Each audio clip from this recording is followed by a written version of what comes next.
Chapter 430. Who? A cold wind blew from top to bottom, causing Noah's and Lax's coats to flutter, up and down.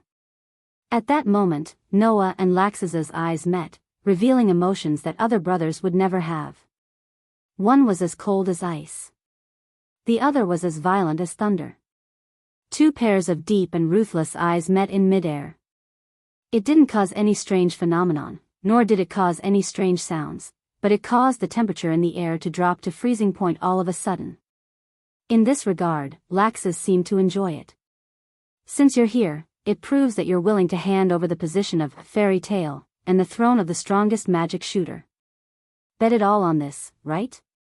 Lax's said with extreme joy. Then, presumably, you should have already understood the rules, or do you need me to tell you the conditions and rules for winning, and even how to proceed? This could basically be considered as a useless sentence. For Lax's, who only believed in strength, in this world, there was nothing more convincing than directly using strength to show results. Therefore, this so-called bet on the position of fairy tale and the throne of the strongest magic shooter, how could there be a second method? Fight. Other than that, there was nothing else. You should feel honored. Noah raised his eyes, with a calm gaze like the suppression of a volcano before eruption, and met Lax's eyes. You've finally succeeded in angering me. After saying that, the air around Noah's body began to slightly reverberate, and a magic visible to the naked eye turned into a burning white flame, covering Noah's body and rolling up. At this moment, the air on the entire hill became chaotic, and the air pressure dropped again and again. An astonishing pressure diffused from Noah's body, shrouding the entire hill. That overwhelming and terrifying pressure made even someone as powerful as Lax's feel suffocated for a moment. He stared at Noah, who seemed to be burning with white flames all over his body as he mobilized his magic power. Instead of being shocked, he was delighted. It's been almost 10 years, you're finally serious? Lax's laughed wildly. In the past 10 years, we've had dozens of conflicts, but you've never seriously tried to resist me, nor have you ever surrendered.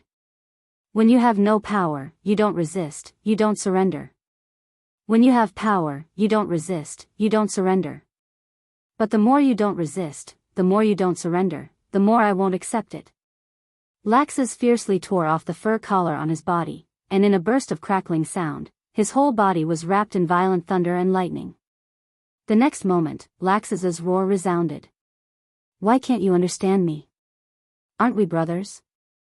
Along with this voice, the violent thunder and lightning on Lax's body rose. Beep beep beep. In a burst of chaotic sound, thunder and lightning as thick as an arm burst out from Lax's body, like pythons, passed through Lax's feet to the ground, and then fiercely spread. In an instant, the entire hill was filled with an indescribable, astonishing magical power. The space was filled with the magical power that resembled white flames burning on Noah's body and the magical power that resembled lightning bolts flashing on Lax's body. It was as if the sky was falling and the earth was cracking apart, causing tremors bit by bit. Soon after, Lax's crazed voice resounded powerfully from within the berserk thunder and lightning.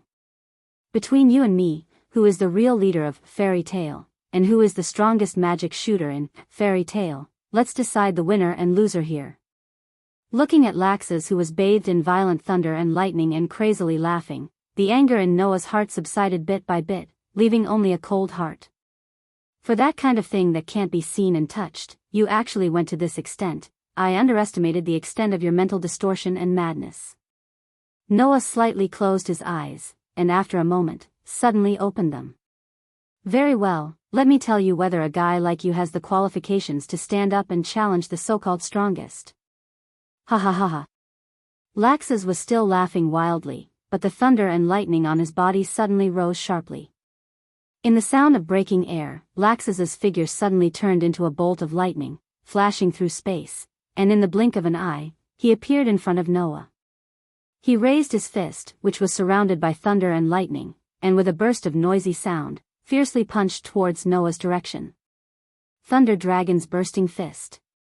Like a thunder hammer falling from the sky, Lax's fist, which was surrounded by thunder and lightning, fell mercilessly, smashing towards Noah's head. At this moment, Noah also raised his fist at an unknown time, and the white light on his fist rose sharply, like a comet, meeting the attack head-on. Bang! The fist collided with the fist, stirring up a swift and fierce wind, which spread from the point of contact of the two fists, causing slight ripples to appear in the space. Ha ha ha ha ha. After the first move failed, Laxus shook his other wrist, and his huge fist was like a heavy hammer, suddenly smashing towards Noah's chest. However, this time, Noah did not choose to meet force with Laxus, but instead, his body turned, and his leg was like a long whip, swinging out. Paw! Suddenly, the tip of Noah's foot hit Laxus's wrist, which was surrounded by thunder and lightning, very accurately. With a skillful force, Laxus's fist was deflected away. Laxus's eyes were sharp, and the magic in his body surged wildly. He clenched his fists, and directly carried heavy thunder and lightning, and like raindrops, suddenly enveloped Noah. Thunder Dragon's jaw. Accompanied by such a roar, the overwhelming thunder and lightning fist shadows filled the space in front of Laxus in a few breaths' time. Under Laxus's waving, it was like a torrential storm, pouring out in torrents and shooting out violently. The dazzling fist shadows filled Noah's entire vision. Although the countless fist shadows were illusory, the power they carried was not to be underestimated. If he were to casually receive them, even Noah would be at a disadvantage. Therefore, Laxus's ability was evident. It was indeed not something that ordinary S-rank magic shooters or even the 10 great saint magicians could compare to. However, Noah's heart did not waver in the slightest. His gaze was still calm as he looked at the thunder and lightning fist shadows that were shooting towards him. He raised one hand horizontally, as if he was waving a sword, and drew an arc, bringing along a blurry black shadow, lightly sweeping past.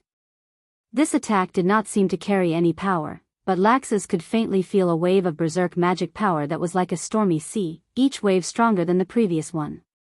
Paw paw paw paw. Noah's arm drew a mysterious arc in an instant and collided with the countless fist shadows. In that instant, it actually gave rise to an unending burst of explosions. That was the sound of the seemingly thin arm directly smashing the fist shadows one after another. Noah waved his arms slowly with a kind of profound meaning, causing the fist shadows that were like raindrops that blotted out the sky and covered the earth to be engulfed and submerged as though they had encountered the rolling waves of the sea. Looking carefully, when Noah was waving his arm, a white light was faintly fluctuating on his arm. Superior grade destruction magic, crush. Laxus's complexion changed, but it quickly became fierce again. Beep beep beep. Dense lightning gathered in Laxus's hand and formed a thunder halberd. Thunder Dragon halberd. Amidst the angry roar, the long halberd formed by thunder and lightning instantly broke away from Laxus's palm, and directly pierced towards Noah's chest. However, just as the long halberd formed by thunder and lightning appeared, a burst of gorgeous white light also burst out from Noah's body. In the next second, the thunder halberd that was mixed with a terrifying power fiercely shot forward. It did not have the slightest intention of retreating. Its entire body flashed with lightning, and the magic power within it quickly condensed. Without any hesitation, it heavily collided with that burst of white light. Pung! It was only a matter of a split second. An earth-shattering explosion sounded from the top of the hill, bringing forth a burst of white and golden light, illuminating the entire area. Chapter 431. Pung! Amidst the thunderous sound, the dense white light and golden light mixed with the violent wind and smoke rolled up the entire hill, as if something terrible had suddenly exploded. Puff! Under the attack of the violent wind, two figures retreated from the two ends of the smoke and dust. It was as if they were spat out, breaking through the area covered by the smoke and dust. After a while, Laxus's side landed on the ground. While the ground cracked, he struggled to stabilize his body. Noah's performance was much more relaxed than Laxus's. He landed very cleanly, stabilized his body, and didn't seem to be in a difficult situation. Slowly raising his head, Noah seemed to be able to see Laxus on the other side of the smoke. He clenched his fists and gently stepped forward. Pung! Accompanied by the sound of an explosion, a vortex of air that had gathered under Noah's feet directly exploded, turning into a pushing force, causing Noah's body to turn into a black line. In a flash, he directly penetrated the smoke that was still pervading the air, rushed out from the other end, and suddenly entered Laxus's field of vision. Laxus's face changed slightly, and the thunder and lightning all over his body quickly emerged. His body once again turned into a bolt of lightning, and quickly retreated. Almost at the moment when Laxus retreated, Noah's fist, which was condensed with the vortex of air, swung past Laxus's original position, bringing a gust of wind, and landed on the ground. Pang! Suddenly, under the amazing destructive power of the annihilation strike, the ground was directly smashed by Noah's fist, as if it was hit by a meteorite, and collapsed with a loud bang. However, without waiting for Laxus to catch his breath, Noah's feet exploded again. The pushing force generated by the leap technique caused his body to fiercely move forward. The fist that had just smashed on the ground was clenched again, and directly swung in the direction of Laxus. Bang! In the nick of time, Laxus raised his arm that was shrouded in lightning and blocked Noah's punch with his sturdy arm. But because of this, he lost his balance and his feet stomped on the ground. He retreated a dozen steps before stopping. "You can actually catch up to me?" Laxus felt his arm that blocked Noah's punch tremble slightly and become numb. There was a trace of shock in his eyes. Laxus had the ability to transform his body into lightning to move around. Laxus's speed was not comparable to Jalal's meteor, or even the speed of real lightning, but it was still hard for the naked eye to catch up with him. How could Laxus not be surprised that Noah was able to catch up to Laxus without using any spells or mana? But no matter how surprised Laxus was, the truth was the truth. After knocking back Laxus with a punch, Noah's mouth also showed a sneer. His footsteps that could cause small explosions repeatedly made Noah able to fly a distance like a ghost. In the blink of an eye, he once again caught up with Laxus. Both of his hands moved together, and his fists that were covered by the vortex of air pulled up shadows of fists. Like the waves of the sea, one after another, he fiercely bombarded Laxus. At this time, Noah used Annihilation Strike and Leap Forward at the same time. He also used these two skills in combination to make a series of attacks that were like a storm. In the face of Noah's sudden and fierce attack, Laxus also became a little embarrassed. But his fists that were shrouded in lightning were also constantly waving, bringing bursts of thunder, fiercely waving at Noah. Peng peng peng peng peng.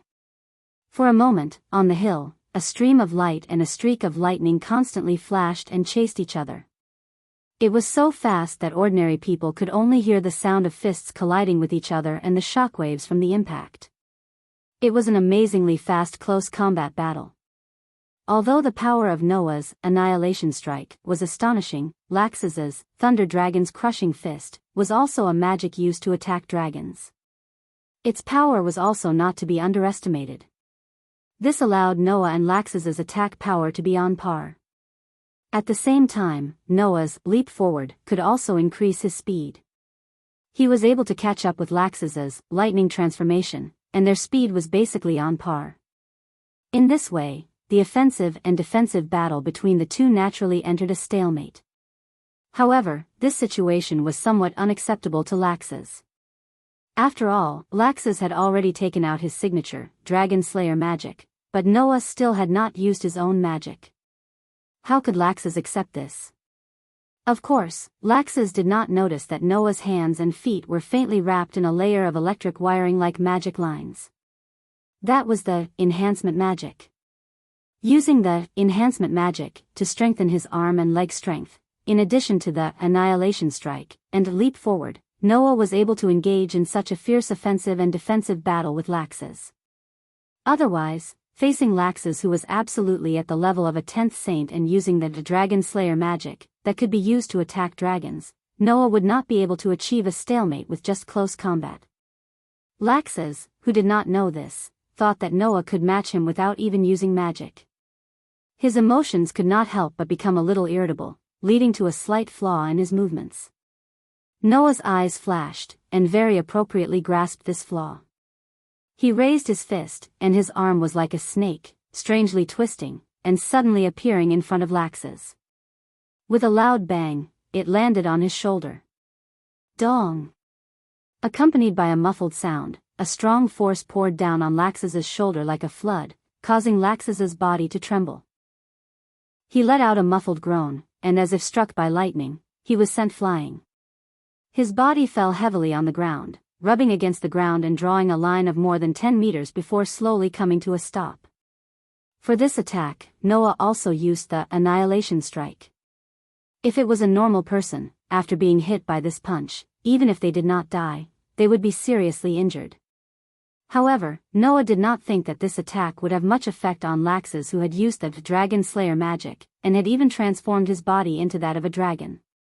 Therefore, after sending Laxus flying with a punch, Noah only slightly raised his head, glanced at Laxus, who was not far away on the ground, and said this indifferently. "That punch won't take your life. Stop pretending to be dead, get up." Laxus, who was lying on the ground, had an angry expression on his face.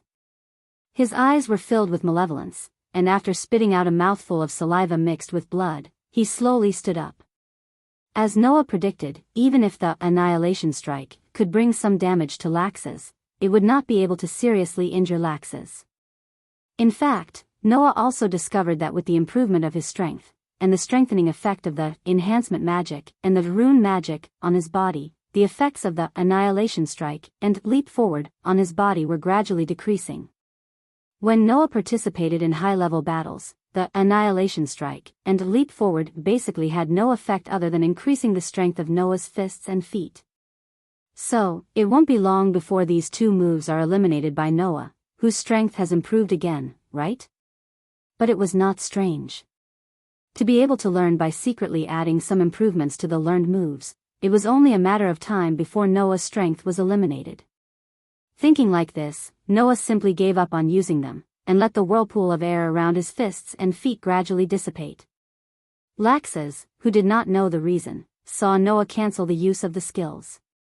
He thought that Noah was looking down on him, and was suddenly provoked. "Don't be too complacent, little devil."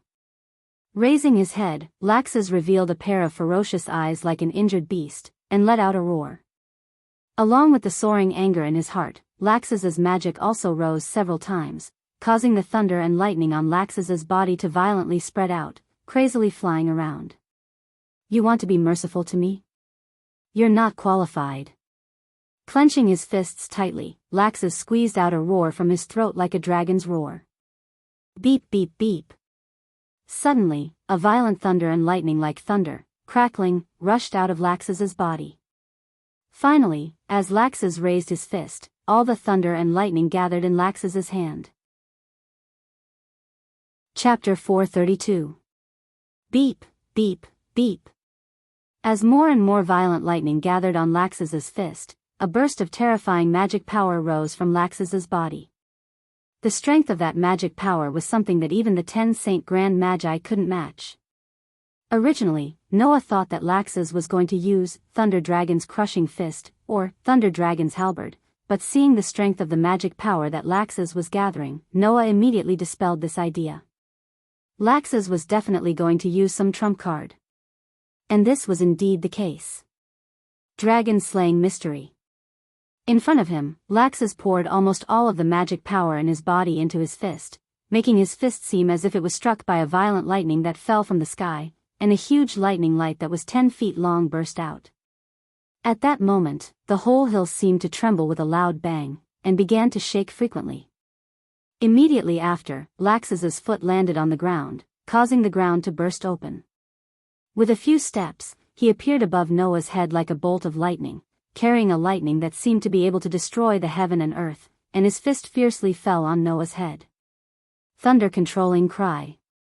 When that fist mixed with terrifying lightning fell, the air around Laxus's fist actually directly produced visible distortions, stirring up a burst of shock waves that fell on Noah's head. In the face of this attack that seemed to be able to destroy the heaven and earth, Noah's expression didn't change, but his eyes burst out with an astonishing expression. "Is this your strongest magic?" As if ignoring the lightning that fell from the sky, Noah fiercely raised his head, and met Laxus's pair of ferocious eyes due to rage. "If that's the case, then let's end it here." After saying this, Noah's feet hurriedly retreated a few steps on the ground, and stretched out his finger. Like moving clouds and flowing water, he quickly waved it in the air in front of him, drawing a dazzling light tail formed by magic power. After a moment, a faintly discernible rune quickly formed and emerged following the trajectory of Noah's finger. Square root. When this rune that Noah had used several times appeared in the air, a burst of extremely turbulent shock waves suddenly spread out with Noah as the center. Under the direct impact of this shock wave, Laxus's body that was fiercely pouncing towards Noah suddenly stopped. Lightning crazily flashed all over his body, stubbornly withstanding the shock wave like the wind, and extremely barely withstanding the power of the shock wave. At this time, Noah actually directly stretched out his hand, and a dazzling white light burst out from his hand. Wherever it passed, whether it was the crazily flashing lightning or the substantial shock wave, all of them were like pieces of crumbling earth, shattering into pieces one by one. Immediately, Noah's hand quickly and violently grasped Laxus's fist that was enveloped by the 10 feet large lightning. Shatter! In the next second, following Noah's sudden low shout, the dazzling white light on his palm was like a dazzling sun, erupting at that moment. The light was so strong that it directly covered the crazily flashing lightning on Laxus's fist. Pung!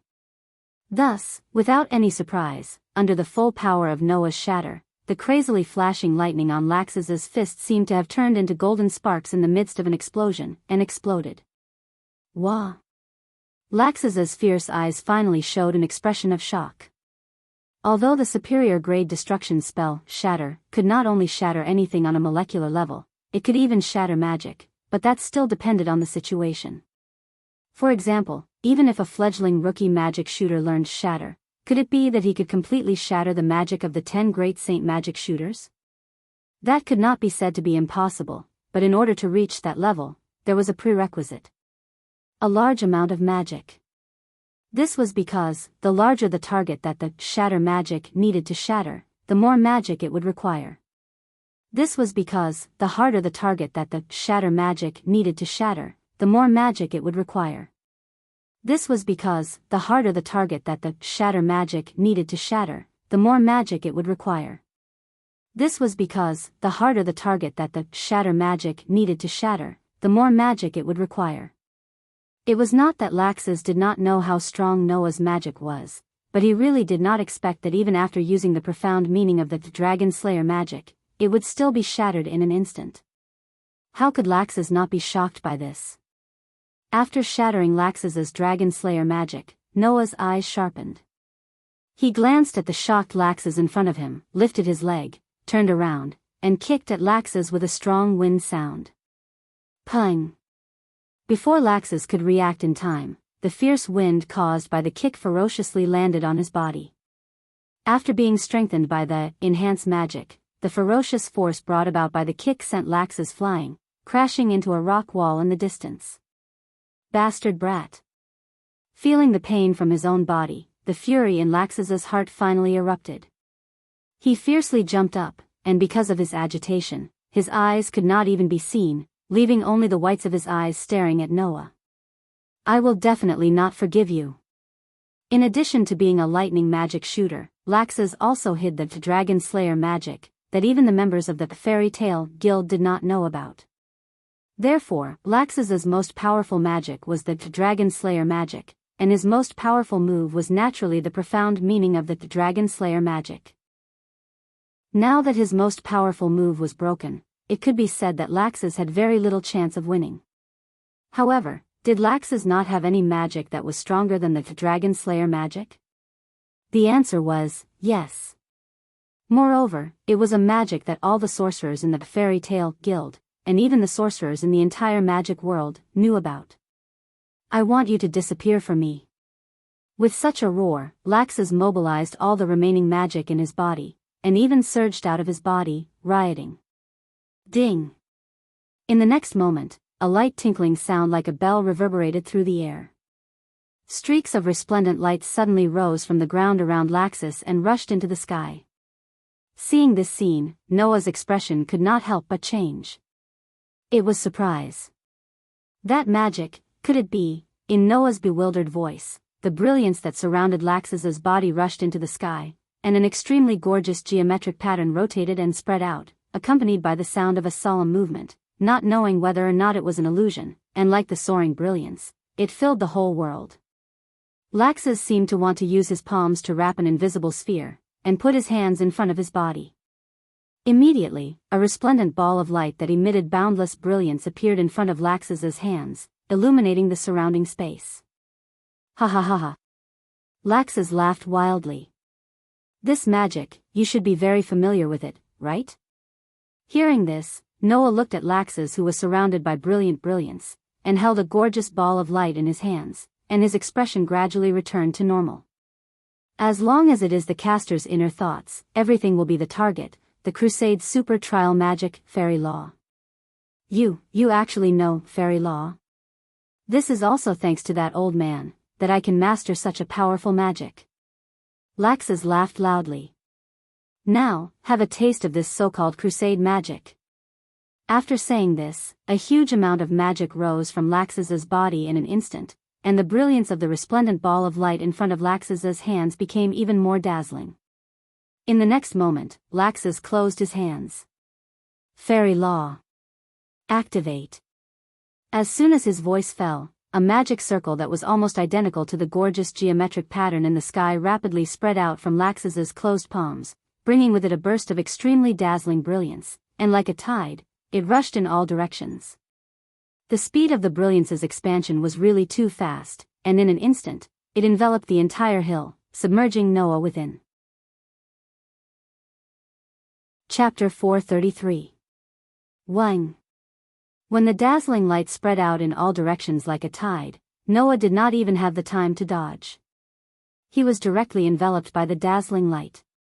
With Noah's ability, if he directly released the magician and let the magician combine into the death feather form, coupled with the numerous acceleration nuns engraved on the magician, it was not impossible for him to dodge the light in a short period of time. However, Noah did not choose to dodge in the end. Instead, he stood in the same place and let the light drown him. Fairy law was a super magic that targeted everything the spellcaster deemed as an enemy, and it was able to subjugate everything. Once this super magic was activated, it would be an exaggeration to say that it could cover the entire Fiori kingdom. However, if it wanted to cover the whole of Magnolia in a short period of time, it would definitely not be a problem. Therefore, even if Noah could dodge for a moment, the fairy law would immediately catch up to him. Therefore, Noah simply did not dodge. Of course, this was not because Noah was looking for death. Wang. In the midst of the vibrations in the air, the gigantic magic circle that seemed to be able to cover the entire sky with the emblem of the fairy tale at its center was slowly rotating. With the outline of the magic circle as the source, a ray of light descended and covered the hill below. This dazzling radiance lasted for a very, very long time. It was only when the mana surging from the center of the radiance gradually weakened that the radiance began to dim little by little. After an unknown amount of time, the huge magic array in the sky slowly shrank as it rotated. Along with the resplendent light that filled the sky, it disappeared. Huff. Huff, on the hill, Laxus's arm that was hovering in the air weakly hung down. His whole body was panting violently, and even his eyes showed traces of fatigue and weakness. Although fairy law was very powerful, the amount of magic required to activate it was also abnormally high. Before this, Laxus even used Dragon Slayer mysteries. In this way, no matter how powerful Laxus was, his magic was almost exhausted. After all, Laxus was not Noah. It was impossible for him to have enough magic to rival the two. 7 billion magic that even if all the magic shooters in the world gathered together, they would not be able to gather. Naturally, there was no way for him to be like Noah after using a super magic and still not blushing or panting. Ha. Ha ha ha ha. After a while, Laxus let out a few weak laughs that could not be concealed and gradually turned into laughter. How is it? Do you still want to go against me? Brother. Laxus did not notice that there was an indescribable emptiness in his laughter. Because Laxus was not as happy as he appeared on the surface, and even felt extremely uncomfortable. However, even Raxus himself didn't notice the discomfort he was feeling. He could only use the maniacal laughter on the surface to hide his inner feelings. At this moment, a voice that sounded like a laugh yet not a laugh reverberated and drilled into Laxus's ears. "You can't be thinking that the victor has already been decided, right?" Laxus's laughter came to an abrupt end. His eyes widened as he turned his head abruptly and looked in front of him. In the next second, Noah's figure slowly appeared amidst a cloud of dust and entered Laxus's field of vision. Impossible. Laxus could not help but take a step back and exclaim in shock. "You." Why, fairy tale was one of the 3 great spells. It was a super spell created by the first president of the fairy tale, Mavis, Fairy Law. After being hit squarely by that super magic that could suppress everything, Noah not only looked unharmed on the surface, but he was also completely fine. How is this possible? Indeed, this was something that should be impossible. If the fairy law did not activate, it would be fine. However, once it was activated and hit the opponent, no matter how powerful Noah's magic was, if he was hit, he would definitely lose in an instant. That was a super magic that suppressed the enemy's spirit. Once it was hit, there was no way to defend against it. However, that would only work if the fairy law really hit Noah. Therefore, not long after, Laxus noticed something. Unknowingly, a pair of palms appeared in the air. The palms of Noah, who was in front of him, were constantly fluctuating with a resplendent ball of light. Suddenly, Laxus's pupils shrank. Fairy law? That's right. Noah stopped pouring magic into the resplendent ball of light in his hands, allowing the fairy law to dissipate in his hands. He retracted his hands and looked at Laxus's pupils that shrank. "I used the fairy law to cancel out your fairy law." "Laxus, did you think that you were the only one who knew the fairy law? You used the fairy law to cancel out the fairy law?" Laxus was completely stunned. It was only then that Raxus recalled what had happened. In these 2 years, Noah had gone to Sky Wolf Island to receive the teachings of the first chairman of the fairy tale. Then, not to mention the fairy law, it would not be strange for Noah to have mastered all 3 of the fairy tale spells. But, does the fairy law have such a defensive method? You are really naive, Laxus. Seeing Laxus's stunned look, Noah sighed. Since I know how to use the fairy law, and also know how to activate the fairy law, and the principles of the fairy law, then why can't I use the same fairy law to cancel out your fairy law? Just like 2 people in a battle, if one of them already knew the moves the other was using, then, would it be difficult to break it? The so-called know thyself and know thy enemy to win 100 battles could also be used in this situation. Damn it. Laxus finally reacted and gritted his teeth. Just as he was about to do something, his body suddenly seemed to have lost its strength and became soft, causing Laxus to kneel on the ground. Seeing this, Noah directly cast his gaze on Laxus. Your magic has been exhausted, there is no way for you to continue fighting. Laxus, you have lost this battle. I lost? Laxus's eyes violently fluctuated, looking at his trembling hands, he asked in disbelief. I lost? You lost. Noah lightly replied. It's over, Laxus. This sentence seemed to have stimulated Laxus, causing Laxus to roar with extreme excitement. No. It's impossible for me to lose. Looking at the crazy Laxus, Noah's face was still calm as he said this sentence word by word. Why are you not willing to give up? Why are you so persistent? Because of the position of the guild leader? Because of the throne of the strongest? I'm afraid not, right? Laxus glared at Noah. However, Noah turned a blind eye and directly said Laxus's deepest thoughts. Laxus, you don't want the position of the guild leader, nor do you want to become the strongest magic shooter, nor do you really want Fairy Tale to become the so-called strongest guild and eliminate all the weaklings in the guild. Noah's voice deeply pierced Laxus's heart. You just want to be recognized by others. Laxus's whole body trembled, even his lips trembled as he stared blankly at Noah. After a while, Laxus seemed to have completely lost his strength and fell back on the ground. His eyes looking at the sky lost focus. Chapter 434. The battle was over. When Laxus chose to lie down, Noah knew that the battle was really over. He became silent and sighed faintly in his heart.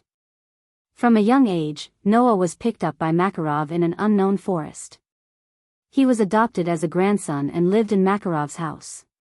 If Makarov was the first person that Noah knew when he was born, then as Makarov's grandson, Laxus was the second person that Noah knew in his life. Noah still remembered that when Makarov called him home and introduced him to Laxus, Laxus looked at him with a complicated expression. Joy? A little, right? Disgust? A little, right? But Noah could only remember that at that time, Laxus looked at him with a hint of sympathy, as if he was looking at someone of the same kind. That's right. Someone of the same kind. Because, from that moment on, Noah and Laxus had the same identity. The identity of Makarov's grandson. Why did Laxus become this mentally twisted child who could not grow up? It was because of the identity of Makarov's grandson. As one of the most famous 10 great magicians in the magic world, and also the leader of the Fiori Kingdom's #1 guild, Makarov's reputation was resounding. This caused Laxus to bear the identity of Makarov's grandson since young. No matter what he did, people would only say, as expected of Makarov's grandson, and never say, as expected of Laxus's grandson. For Laxus, the identity of Makarov's grandson was too heavy. After all, no matter how outstanding Laxus's achievements were, people would take it for granted because of this identity. And if he did something wrong, then it would be a disgrace to Makarov and fairy tale. How could Laxus not feel pressured? Because as Makarov's grandson, he had always been looked at with prejudice and could not receive a true evaluation. In addition, Laxus's father had done some shady things that damaged the reputation of fairy tale, and was expelled from the guild by Makarov. Using this as an opportunity, he wanted to find his true self and receive a fair evaluation from others. This was why Laxus's personality changed so much. Just like what Noah said, Laxus was not really coveting the position of the guild leader of fairy tale, nor was it because of the title of the strongest that caused him to act so excessively, but because he wanted to gain the recognition of others. This was the real Laxus. Noah could understand Laxus. Although it was not as serious as Laxus's, Noah had been looked at differently by others for a period of time because of his identity as Makarov's grandson. In fact, Noah, who could not rashly learn magic because he had too much mana and could not control it, was secretly mocked by many people because he did not even know how to use magic as Makarov's grandson. Since then, Noah had been judged by others because of various things. It was not until he left Fairy Tale and chose to train outside for 4 years, and then traveled in another world for 2 years that this phenomenon began to disappear. Noah felt that if he was like Laxus, who was watched by others from a young age and endured extraordinary pressure, then maybe he really could become like Laxus. It was because he clearly knew what kind of eyes he would receive if he became Makarov's grandson that Laxus looked at Noah as if he was the same kind of person. After that, because the relationship between Makarov and Laxus was not good, and they quarreled every 2 to 3 days, Noah could not stand that kind of atmosphere, so he moved out of Makarov's house and lived in the guild. However, even though they did not live together for long, living under the same roof made Noah the person who could understand Laxus the most. Unfortunately, understanding was one thing, but Noah could not agree with Laxus. Because Laxus's methods and changes were undoubtedly developing in the wrong direction. With this thought in mind, Noah moved and came before Laxus. He looked at Laxus, who was lying on the ground and looking at the sky with unfocused eyes. His entire body was exuding an aura of decadence. Noah suddenly spoke. Because we are the grandchildren of the 10 great Saint Magus, we have always been looked at with colored glasses. So, if you want to get rid of it, don't you think that directly defeating a 10 great Saint Magus would be a very good way? Laxus's eyes that had lost focus suddenly focused rapidly and gradually brightened. We did what Grandpa could do. That's why others would say, as expected of Makarov's grandson. But if we did something that even Grandpa couldn't do, then others wouldn't be able to use it as an excuse, Noah muttered to himself, intentionally or unintentionally. As long as you remember not to take the wrong path, then no matter what, surpassing our predecessors is something that only we, the descendants, can do. Don't you think so? After saying that, Noah no longer paid attention to Laxus, whose eyes were getting brighter and brighter, and turned his back to him. At that moment, a voice sounded from afar. Noah, brother Noah. Following that call, a few figures ran over from afar. They were none other than Mira, Lisanna, and Elisha. Seeing Mira and Lisanna, Noah couldn't help but reveal a trace of joy. He took a step forward and directly hugged Lisanna, who had rushed over, into his embrace. Feeling the familiar softness in his arms, he then looked at Mira, who was slowly coming to a stop, and couldn't help but size her up. We're fine. As if she could read Noah's thoughts, Mira smiled gently. It was Alyssa who found us, Angelina said. I think that Thor Council shouldn't be too far away from Laxus, so when you were fighting Laxus, I secretly snuck around and found them in the depths of the forest. Elisha nodded at Noah. Luckily, Thor Council didn't make things difficult for Mira and Lisanna. It was just as I thought. After all, we're all in the same guild. Thor Council just kept an eye on Mira and Lisanna, so I saved them first. Hearing this, Noah breathed a sigh of relief. Although Noah also felt that Laxus shouldn't be so crazy as to do anything to his companions, Mira and Lisanna were still Noah's fiancées, after all, and Noah couldn't help but feel nervous. Now, he could finally rest assured. Elisha is really amazing. Lisanna, who raised her head from Noah's embrace, exclaimed in amazement. Even the entire Thor Council couldn't do anything to Elisha. Although I knew that Elisha was powerful before, I didn't think that she would be this powerful. Hearing this, Elisha and Mira looked at each other and smiled, not saying anything. Even Noah just smiled and didn't say anything. Noah knew that it wasn't something to be surprised about. Although Fried, Bikesro, Alba, and Jerlin were strong, they were only at the level of Naz and Gray. The strongest, Fried, probably surpassed them by a little, but he wasn't at the level of an S-rank Magus. If the three of them were to face an S-rank Magus at the same time, they should have a chance of winning. But was Elisha an ordinary S-rank Magus? To put it bluntly, Elisha could no longer be considered an S-rank Magus. In Noah's opinion, the current Elisha definitely had the strength that Jalal had when he hadn't retrieved Seek. At that time, Jalal had been evaluated by Noah to be extremely close to being one of the 10 great Saint Magi. Elisha was naturally the same. Elisha wasn't far from being one of the 10 great Saint Magi. If someone were to give the counselors some leeway, Elisha would definitely be able to get the title of one of the 10 great Saint Magi like Seek. For Elisha, who wasn't far from being one of the 10 great Saint Magi, it wouldn't be difficult for her to deal with 3 Magi who weren't even S-rank. At this thought, Noah immediately thought of his other companions in the guild. He turned his head and looked at Laxus, who was still lying on the ground. Right, where are the other companions in the guild? Raxus frowned and said such a sentence. I didn't capture those people. Chapter 435. You weren't the one who caught them? When Laxus's words reached the ears of Noah, Mira, Lisanna, and Elisha, the atmosphere changed completely. Elisha, in particular, stepped forward and questioned Laxus, who was lying on the ground due to the exhaustion of his mana. You're still planning to hide it at this point? Don't tell me you guys think that I'm the reason why everyone else in the guild went missing just because I asked Thor clan to find the sisters? Laxus seemed to have shaken off his dejected state of mind. He used his usual arrogant attitude, but there was no sense of tit-for-tat in his tone as he weakly said this. I asked the sisters to come here because I wanted to make a clean break with Noah. If I didn't do that, because of that old man, he probably wouldn't be serious with me. That's all. He didn't do anything else. Laxus glanced at Elisha. I'll say it again. I wasn't the one who caught them. Upon hearing that, Noah and the others immediately looked at each other, and they were at a loss for a moment. After learning that Raxus had ordered Thor's council to take Mira and Lysana away, everyone, including Noah, believed that the disappearance of their guild members in the past 2 days was also Raxus's doing. After all, Raxus had always shown a certain degree of disgust towards his guild members who weren't up to his standards.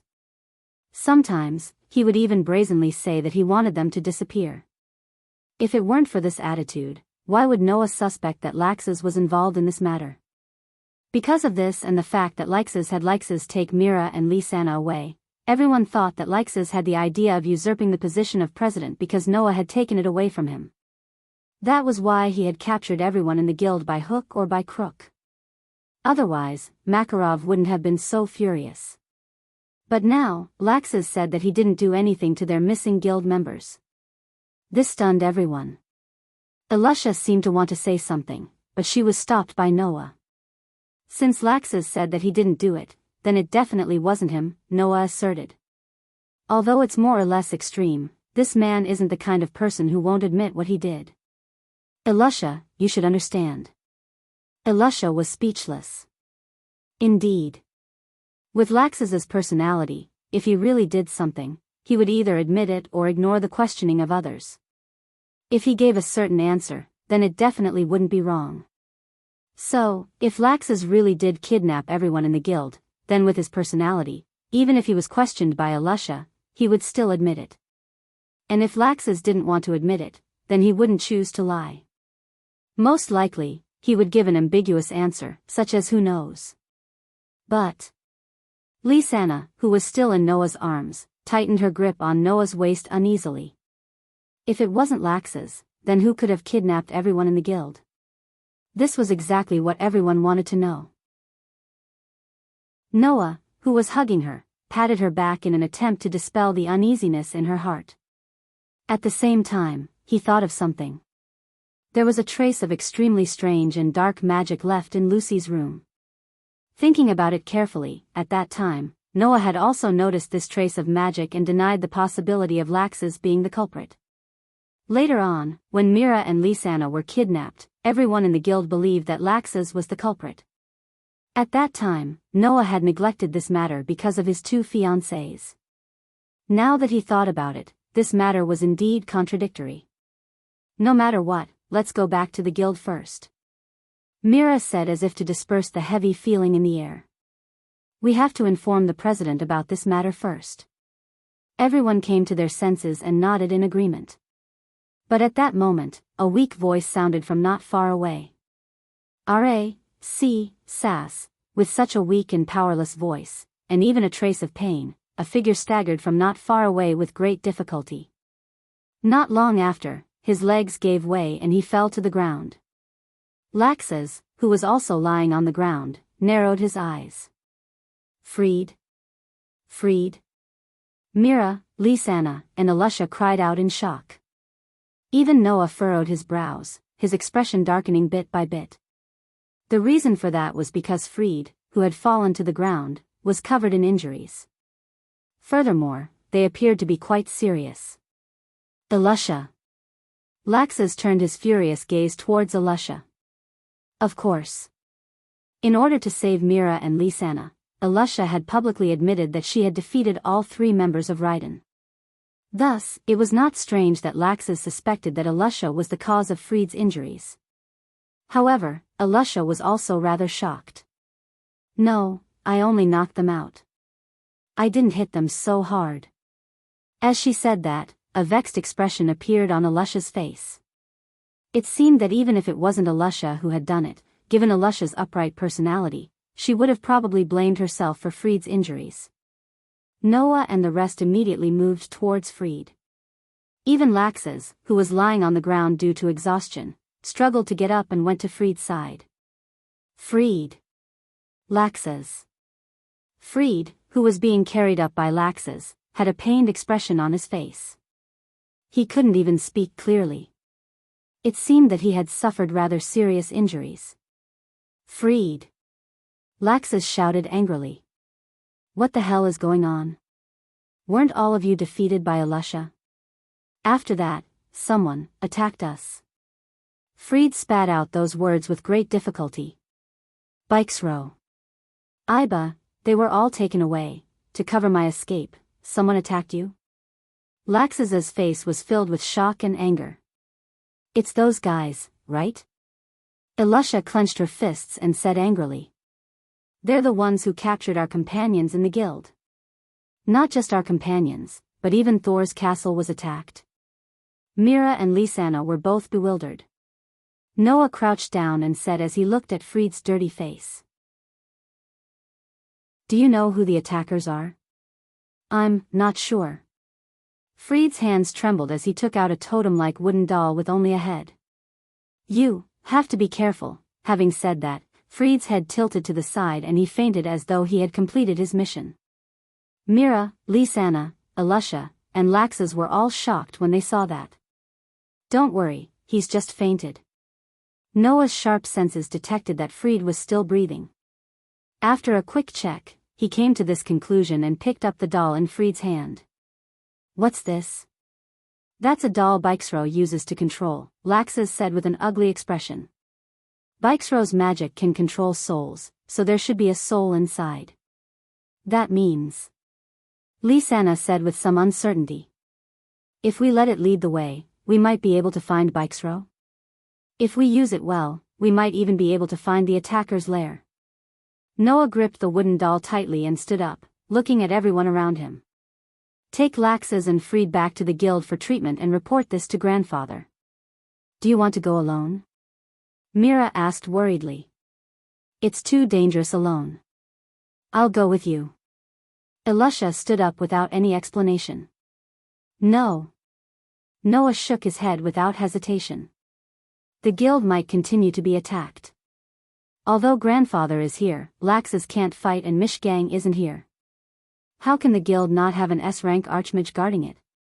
Looking at the worried expressions on the girls' faces, Noah had no choice but to give them some advice. I have BO. Even if something happens, I can escape. If you come with me, it'll be difficult for me to move. They couldn't find a reason to refute him and could only reluctantly agree. Chapter 436. By allowing the souls to attach themselves to the puppets, they would be able to control the puppets that were possessed by the souls to fight. This was Bikesro's spell, Star Map Magic. Noah did not know if the soul attached to the puppet by Picasso's Star Atlas magic was his own or someone else's. Perhaps it was stolen from some creature or even created out of thin air with magic, but the soul attached to the puppet seemed to be able to sense the direction of its master. Noah also didn't know if Bikesro was controlling the puppets from a distance or if the soul in the puppets had an instinct to find its master. In short, after Mira, Lisanna, and Elusha left with Laxus and Fried, Noah let go of the puppet in his hand. The puppet seemed to have a life of its own as it floated into the air. The pair of eyes of the puppet that could only be used for decoration suddenly lit up and made a mechanical sound. After hovering in the air for a while, it suddenly flew in a certain direction. Hum. At the same time, the space behind Noah suddenly shook. Accompanied by the sound of vibrations in the air, a surge of blue flames suddenly ignited and covered Noah's back. It transformed into a magician who had released his death feather form and spewed out a large amount of black light. With this push, Noah flew into the sky and followed behind the puppet. Under the puppet's lead, he flew in a certain direction. Beep. Beep. Beep. With this kind of mimicry, the doll was like a real robot. It spun and flew forward. Noah, who was following behind the puppet, stared at the puppet while observing the surroundings. He found that he was moving towards another of the hills around Magnolia. It seems that the enemy chose this hill as well, just like Rax's. Seeing the puppet that was flying forward suddenly dive down for no reason and land on one of the endless hills below, Noah came to this conclusion. Although he didn't know if he could find Naz, Gray, Lucy, and the others, he was certain that Bikesro was now on this hill. After Elusha defeated Raytheon, Raytheon was attacked.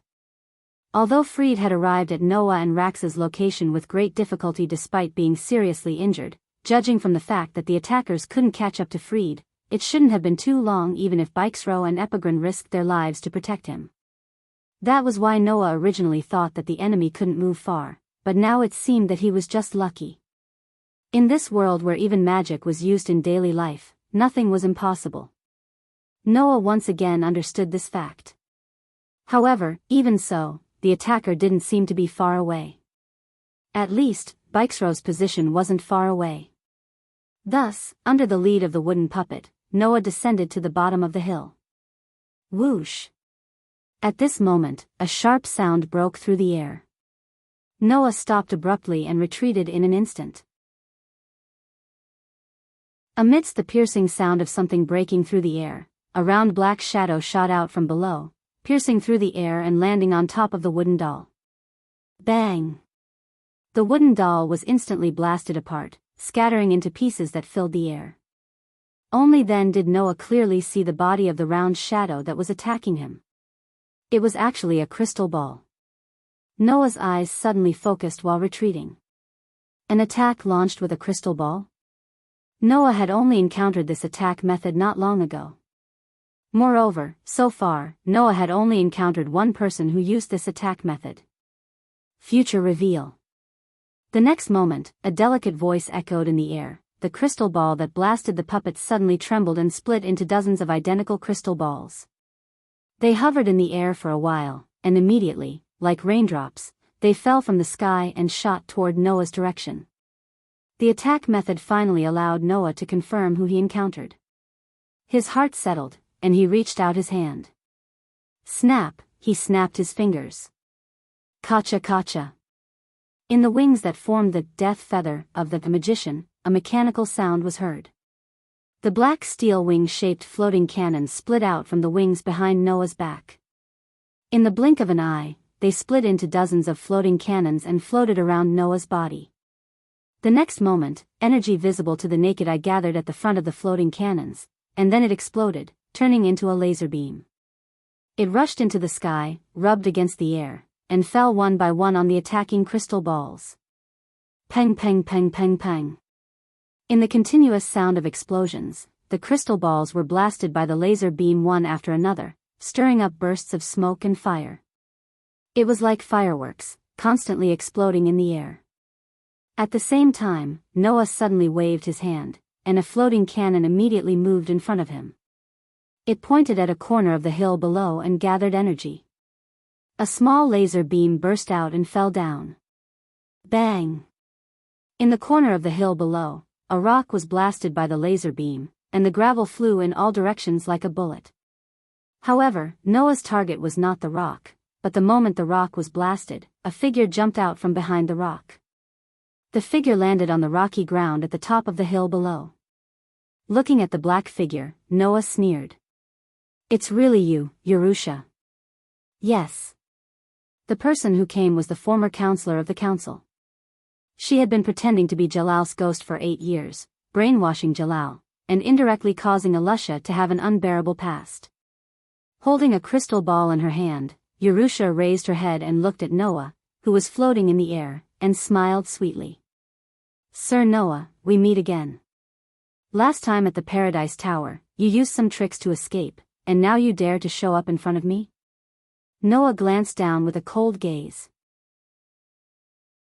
The floating cannons around him were suddenly aimed at Yerusha. "I have to say, you're quite brave, Yerusha." As soon as he finished speaking, the familiar energy turned into light and condensed at the front of the floating cannons. "Sir, it's better if you don't act rashly." Facing the floating cannons that could shoot laser beams, Yerusha, who had just witnessed the power of the laser beam, calmly raised the crystal ball. "Otherwise, something that you'll regret will happen later." With such a sentence, the crystal ball in Yerusha's hand lit up, and figures suddenly appeared around her. The energy gathered at the front of the floating cannons suddenly condensed, and a fierce light flashed in Noah's eyes. It was because the figures that suddenly appeared were all the companions of the fairy tale that Noah was looking for. At this moment, all the fairy tale sorcerers, including Bikeslow, Abba, and Jerlin, had fallen on the ground as if they had lost consciousness. Even Naz, Gray, Lucy, and even Hobby were there. Seeing this scene, Noah first confirmed the number of people. After confirming that all the missing people were present, he secretly heaved a sigh of relief. His cold gaze was cast on Urusha, and there was a real murderous intent in his eyes. As expected of the person who has been pretending to be a ghost for the past 8 years. I should have known that you would be the one who would do such a sneaky thing. You've wronged me this time. Despite saying so, Urusha still had a sweet smile on her face. To capture so many people, it would be very difficult for me to do it alone in less than 2 days. I wasn't the one who did it. I only offered up this plan when that lord asked if there was any way to lure you out. That lord? Noah couldn't help but be startled. Then, his expression suddenly changed, and he abruptly raised his head to look at the sky. There, a huge floating magic airship was slowly descending as if it had stopped on a huge magic array. At this moment, a whip shadow suddenly descended from the magic airship like a meteor falling from the sky. Amidst the sound of breaking air, it fell on Noah's body. Chapter 437. Amidst such a sharp sound, the whip shadow that descended from the magic airship hovering in the sky was as fast as lightning. The moment Noah raised his head, the whip shadow suddenly fell in a strange arc like a venomous snake. It was so fast that it was comparable to a bullet. Noah's attention was attracted by Urrutia and his companions in the fairy tale guild. Although he used his sensing ability to detect the magic airship and the snake-like whip shadow falling from the sky in time, it was still a little hasty. Moreover, the whip shadow's speed was too fast. Noah could only desperately urge the death feather form of the magician. Bang! A large amount of black light gushed out from the tip of the pitch-black wings like a flood and turned into a violent thrust, causing Noah's body to suddenly move a step to the side. This step allowed Noah to avoid the whip shadow that was about to strike him, and it was about to land on his head. However, after Noah moved a step to the side, the snake-like whip shadow fell in the position where Noah was a second ago. It did not directly hit Noah, but it still wrapped around one of Noah's arms. Only then did Noah clearly see what the whip shadow was. It was actually a chain completely composed of magic power. Pa! In the next moment, the magic power chain wrapped around Noah's arms suddenly tightened with a crisp sound. It stretched perfectly straight and rapidly retracted in its original direction. Noah only felt that the magic power chain wrapped around his arms suddenly exerted a force and pulled him over. Suddenly, the magic power chain forcibly pulled Noah in the direction of the magic airship. Whoosh! While his body was being pulled upwards, Noah heard a sharp sound of wind in his ears, telling him how fast he was flying upwards. In the blink of an eye, the magic power chain pulled Noah past the magic airship's position. Like flying a kite, the other end of the chain seemed to be fixed on the airship and threw Noah into the air. Noah's heart trembled and his expression turned cold. The magic power in his body flowed like a stream toward Noah's arm, turning into a gorgeous white light that covered the magic power chain. Bang! With a muffled sound, the magic power chain suddenly exploded, allowing Noah's body to regain its freedom. He controlled the death feather on his back to spray out a large amount of black light, propelling his body. With a rotation, he shot forward instead of retreating, shooting in the direction of the magic airship, and landed on the top of the airship. What was the feeling of standing on an airplane? Noah had never tried it before, so he didn't know what it was like. However, in the world of the Dark Bullet, in order to destroy Scorpio, Noah had also stood on the top of a military helicopter. That feeling was probably similar to what he was feeling now, right? Against the strong wind, Noah stood on the top of the magic airship and slowly raised his head to look in front of him. In the direction of Noah's gaze, there was a person. A tall figure, wearing demon-like armor, a helmet on his head, and a cape on his back. His white beard reached below his chest, and one of his eyes was covered with a black eye patch.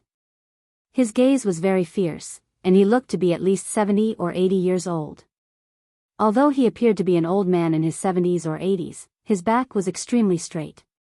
One of his hands was extended forward, and a magic array rotated in front of his palm. This magic array was connected to a chain of mana, and the chain was slowly retracting. Obviously, the person who suddenly attacked Noah was this person in front of him. Oh! The old man wearing the demon-like double-horned helmet retracted the chain while looking at Noah in surprise. You actually managed to shatter my magic. You seem to possess a rather interesting magic, brat. Noah stared at the calm old man in front of him. His eyes gradually flickered, and there was a faint trace of seriousness. From this old man, Noah felt a familiar magic power. Strange, evil magic power. It was exactly the same as the magic power in Lucy's room. No. Under Noah's excellent perception ability, the magic power that pervaded from this person was much stronger than the magic residue left in Lucy's room. It was also much more evil and dark. This old man is not simple. Although the situation just now was indeed quite rushed, and there was suspicion of a sneak attack in it, but Noah could still let the magic power chain catch Noah's arm with his superb perception ability, which was enough to prove that this old man was not simple. Noah's intuition told him. The old man in front of him was very strong. Stronger than Makarov, Laxas, Kildas, Joseph, and Jalal. And a lot stronger. If he did not raise his vigilance, once the battle started, even Noah was afraid that if he was not careful, he would fall. Under such intuition, Noah's body tensed up for the first time since the last battle with Bio. His gaze fell on the old man like an arrow. Who are you? Hearing this sentence, the old man laughed. His laughter was unusually creepy. It really makes people sigh at the mercilessness of time. I didn't expect that there would be a time when I would be asked about my identity by the people of Fairy Tale. Hearing this, Noah frowned. What did this sentence mean? Could it be that the members of Fairy Tale had to know him? You can call me Hades. The old man who called himself Hades looked at Noah and introduced himself. The leader of the Dark Guild, Grimoire Heart, Hades. Dark Guild, Grimoire Heart? Noah was surprised. Baram Alliance's Grimoire Heart? Baram Alliance. In the dark of the magic world, it could be said to be an alliance formed by the three strongest dark guilds that controlled the entire dark world. One of them was Grimoire Heart. Moreover, Grimoire Heart was said to be the strongest among the three dark guilds in the Baram Alliance. In other words, the person who called himself Hades standing in front of Noah was the leader of the strongest dark guild in the magic world. That Grimoire Heart actually came to Magnolia and even captured the people of Fairy Tale? After understanding what kind of enemy he was facing, Noah became more dignified. He didn't expect that the disbandment of the council would allow this number one dark guild to be so brazen as to move around a big city with people. I heard from Urrutia that there's a very impressive brat in Fairy Tale. Coincidentally, the council has been disbanded recently, so I have less to worry about. That's why I came here personally to take a look. Hades was still sizing up Noah as he exclaimed in admiration. What an amazing magic power. Just from magic power alone, you are more outstanding than anyone I have ever seen in my life. I even doubted if the legendary Dark Mage Jerf had magic power at your level. I originally thought that there was no need to use such a troublesome method to lure you out. I even thought that I might as well kill my way into Magnolia. But now, it seems that you have the qualifications to make me waste my effort. Lure me out? Noah looked straight at Hades and slightly moved his palms, as if he was ready to clench his fist at any time. In other words, you kidnapped my companions one by one, and your target was me? After all, you came from that important guild. Even Urrutia especially reported it to me, so I was more or less concerned. Since the council was disbanded, I came to take a look. It seems that this trip was worth it. Hades said this sentence as if it was a matter of fact. Hey, little devil, do you want to join my guild and explore the truth of the path of demons with me? Hades actually had the heart to cherish talent. However, Noah slightly raised his eyes and sneered. Recruit? You actually want to recruit me after touching my family and companions? Violent magic power rose from Noah's body. Dream on. Chapter 438. It was as though the surrounding space had suddenly vibrated. The violent mana that caused the atmosphere to shriek was like monstrous waves that surged from Noah's relatively small body. It turned into a substantial impact that shook the surroundings like a storm. If someone were to look at the magic airship hovering in mid-air from the ground, they would see it. At this moment, at the top of the magic airship, a whirlpool-like wind was expanding in all directions with terrifying power, causing the magic airship to shake and almost lose its balance. Feeling the boundless and terrifying mana coming from Noah, Hades was secretly shocked. As the leader of the strongest dark guild, Grimoire Heart, Hades, who had a lot of encounters in the past, had long seen all kinds of strange things in the magic world. Originally, Hades thought that apart from the legendary Jerv, there shouldn't be anything in this world that could surprise him. But now, a brat who wasn't even 20 years old had made Hades break his self-awareness in less than 3 minutes after meeting him. Not only was Hades not angry, but he was also pleasantly surprised. The potential you have is much more terrifying than I imagined. If you were given time to grow, I wouldn't doubt that you could become the second Jerv. You've really opened my eyes. Saying that, Hades' face suddenly turned sullen. But when I think of how such a person is still in fairy tale, my rebellious heart cries. As soon as he finished speaking, Hades' eyes suddenly became extremely fierce. He glanced at Noah and stretched out his hand. A magic array suddenly fluctuated in front of his palm. It rotated slightly, and at the center of it, a chain made of rhombus-shaped magic light sheets suddenly shot out. The chain turned into a black shadow and shot toward Noah from the front. The clanging sound of the chain colliding was like the sound of a death knell, and it swept toward Noah as if it was seeking his life. Its speed was as fast as before. Even the 10 great saint magicians might not be able to react in time. However, this time, Noah, who was on guard, saw the magic chain suddenly shoot toward him. The black light behind him suddenly expanded. His body trembled, and the soles of his feet left the ground. He strangely retreated backward without using any strength, leaving behind illusory afterimages that constantly flashed. The chain swept past, but it didn't hit Noah. Instead, it only hit the afterimage left by Noah. Oh. Seeing that the chain attack was dodged by Noah, Hades raised his brows and sneered. He waved his hand, and the chain that missed its target suddenly raised its head like a venomous snake and chased after Noah at lightning speed. Noah's figure rapidly retreated under the propulsion of the death feathers. His body drew a dancing trajectory, and every time he was able to narrowly avoid the chain attack. At the same time, a ball of green flame burst out from Noah's hand. The pitch-black knight's sword emerged from the green flame and fell into Noah's hand. To deal with Hades, Noah actually used his full strength. Just from the fact that Hades was able to make Noah feel a sense of danger, just like Bio, Noah knew that this Hades was definitely not an ordinary person's strength. If he didn't use his full strength, Noah definitely wouldn't be able to contend against him. As a result, under the effect of the knight's sword, to shorten the distance and the feather of death, to increase the speed of the feather of death, the magic chain that Hades continued to chase could only continuously sweep past the afterimages left behind by Noah, failing to achieve any results. This caused Hades' originally somewhat relaxed old face to gradually tighten. His brows also slowly creased. Hades didn't expect that Noah actually had this kind of ability, to be able to freely dodge his attacks. It must be known that even if it was an ordinary 10 Saint Grand Magus, or even a powerhouse at the level of Makarov, Hades was confident that he could rely on this move to make the other party endlessly embarrassed and unable to dodge in the end. I still underestimated you. As expected of the Archmage who was able to kill Joseph and defeat Jalal. I still thought that you were at most at the level of Makarov. It seems that if I don't use some of my true ability, I really might not be able to take you down. Leaving these words, Hades even stretched out his other hand. Just like his other hand, a magic array fluctuated in front of his palm. A pitch-black, fog-like magic power curled around it.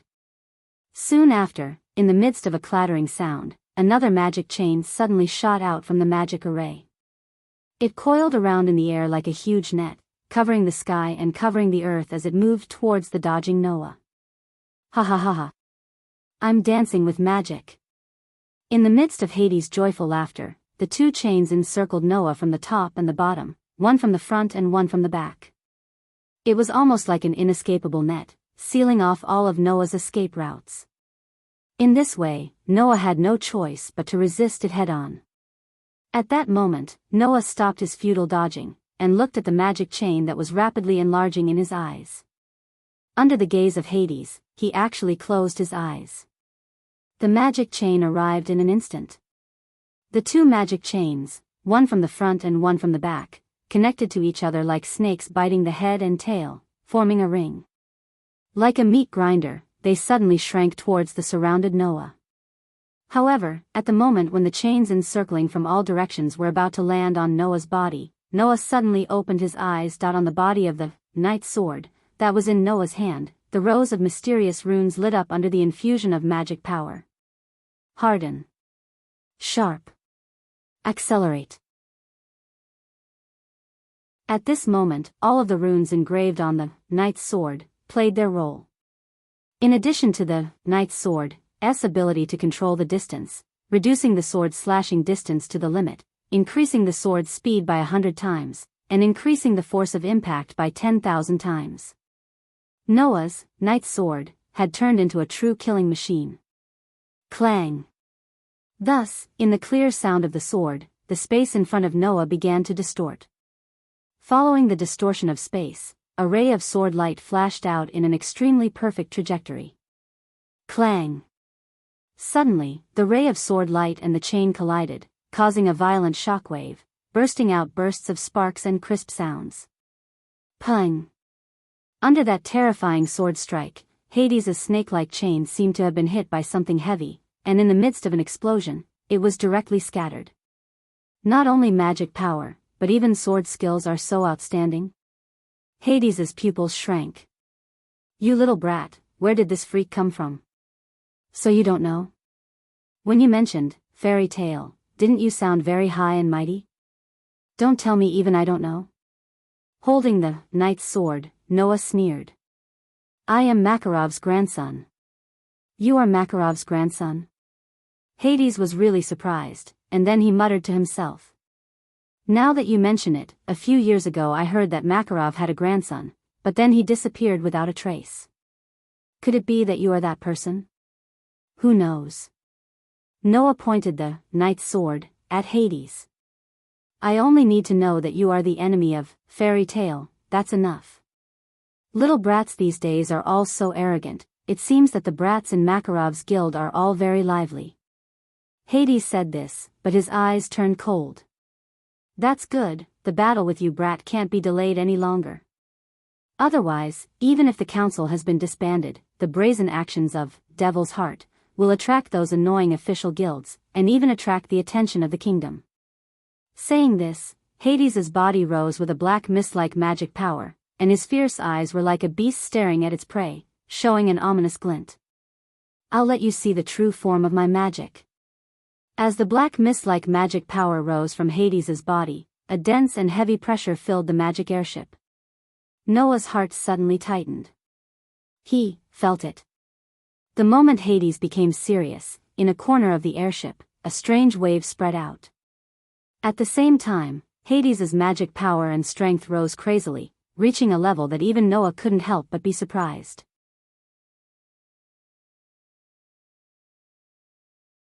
Chapter 439. The black mist-like magic power that lingered around Hades became denser with the passage of time. Every time it became denser, Hades' aura would also become more vigorous. Under such circumstances, the magic power on Hades' body continued to rise. The magic power permeated the air in the form of black mist, causing Hades' aura to become more and more powerful. Noah's outstanding sensing ability made him realize the terror of Hades at this moment.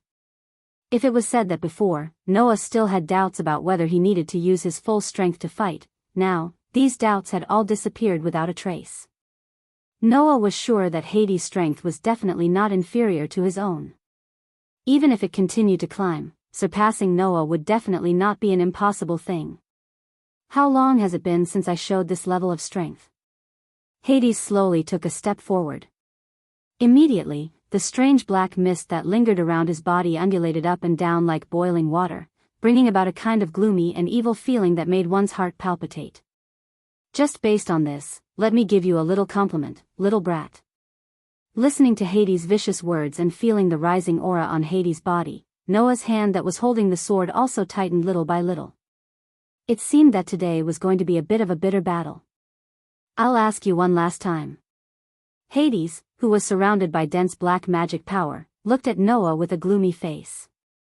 Do you want to join my guild and explore the abyss of the path of demons with me? Hearing this, Noah slowly took a breath and curled his lips into a smile. Daydream on. It was exactly the same answer as before. It was also this answer that made Hades completely give up. Is that so? Hades fiercely raised his head, the murderous aura in his ferocious eyes soared. Hades' voice seemed to come from the real abyss, drilling into Noah's ears. Then die here. The moment his words fell, the magic power chain was like a python, cutting through the air and fiercely shooting towards Noah. Although this magic power chain was an extremely simple magic structure, in the hands of Hades, it was more effective than any ancient magic, lost magic, forbidden magic, or rare magic. Under the enhancement of Hades' terrifying magic power, the magic power chain became who knows how many times faster than before, turning into a thoroughly poisonous snake. Everywhere it passed, the air suddenly shook, causing the snake-like chain to bite towards Noah. Facing this unreserved attack of Hades, Noah did not dare to be careless. The hands, feet, knight's sword, and a death feather form magician suddenly slightly shook at the same time, accompanied by a burst of magic power spread out, like electric lines of lines, climbed onto Noah's hands, feet, and weapons. Noah's enhanced magic was originally meant to strengthen the target of the spell. Hands could increase arm strength. Feet could increase leg strength. Knight's sword could increase its sharpness. Magician in the death feather form could increase its performance and power, directly increasing Noah's flying speed and dodging speed, in other words, increasing his mobility. Thus, under the full power of the enhanced magic, Noah's physical ability and weapon ability both rose by a level. Clang. Relying on the death feather form magician to push, Noah's figure rapidly retreated. Then a knight's sword in his hand turned into a sword light, fiercely striking the oncoming chain. Clang. A clear sound like a bell rang. However, it was different from the last time. This time, in a direct collision with Hades' magic, not only was Noah unable to break the chain, but he also felt an abnormally strong impact from above, through the knight's sword, directly acting on his body, causing Noah to let out a muffled groan, his figure rapidly retreating. I can freely dance magic, kid, take a good look at a realm you have never seen before. Hades' cold voice resounded across the sky. Immediately, the two magic chains shot out once again. Each of the magic chains was twice as dense as before, becoming extremely powerful. Facing Hades, whose attacks had suddenly become a lot crazier, Noah fell into a disadvantageous position for a moment. He could only rely on the mobility of the death feather to dodge and retreat while thrusting his sword at the chains that were chasing after him. Ding ding ding ding. Suddenly, above the magic airship, in the sky, the gorgeous sword light and the snake-like magic chains intertwined and collided like lightning, bursting out a series of crisp sounds, causing dazzling sparks to fly in all directions. In such a situation, Noah felt that the force transmitted from the chains was becoming stronger and stronger, in addition to Hades' almost crazy attacks. Even if Noah used the enhanced magic to strengthen his arm strength, his arm had long been shaken to the point of numbness. Hades did not give Noah a moment to catch his breath. The hands holding the two magic chains waved again and again, causing the two magic chains to dance in an even more unpredictable manner, bringing about a burst of oppressive wind sounds, continuously attacking Noah violently. This can't go on. With such a thought flashing through his mind, Noah decisively mobilized the surging magic in his body to the extreme, causing his body to be covered in a bright white light. Instead of retreating, he took the initiative to move forward, exposing his chest, and welcomed the magic chains that were violently shooting towards him. Bang! The magic chains were like two heavy hammers, directly falling on Noah's chest, causing a muffled sound in unison. However, most of the muffled noises were the sound of the magical chains shattering as they were shrouded by the brilliant white light that shrouded Noah's body. As for the remaining small part, it was the sound of the magic chain's heavy force falling on Noah's body. Bearing this force, Noah felt as if he had been ruthlessly hit by two weightless and invisible cars, but he did not suffer any injuries. However, Noah borrowed this force, along with the death feather form of the magician, behind him, and instantly pulled away from Hades, leaving the magic airship, and flew downwards. Hades immediately jumped up, directly jumping down from the magic airship, and chased after Noah, landing directly on the ground. In the whistling sound of the wind, Noah seemed to be doing an extreme challenge. First, he swooped downwards at an extremely fast speed, and then when he was about to reach the ground, he fiercely turned, almost scraping the ground in a dangerous arc. His body spun, like a gust of wind, sweeping across the ground below, and once again suspended in midair. Duh! At the same time, Hades' body seemed to be completely weightless. Under the support of a burst of magic, he lightly landed on the ground, making a loud landing sound. "How is it, little brat? Little brat?" Hades leisurely crossed his arms and stared at Noah with a mocking look. "This is the first time you've seen this kind of magic, right?" Noah slightly narrowed his eyes, but in his heart, he had to admit that this Hades was indeed the strongest magic shooter he had ever seen in his life. That kind of control of magic at will, using magic as if it was dancing, did not seem like he was borrowing the power of magic at all.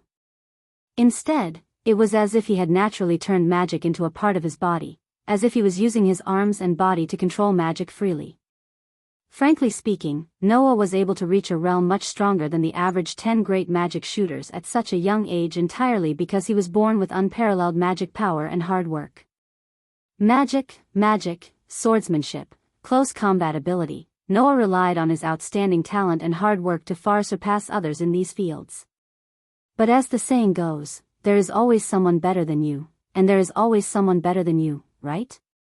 Just in terms of magic alone, Noah believed that there was no one in this world who could surpass Hades. Perhaps, only the legendary first-generation President Mavis and dark magic shooter Jerv could surpass Hades in the field of magic. At this moment, a burst of chaotic footsteps suddenly broke into the scene.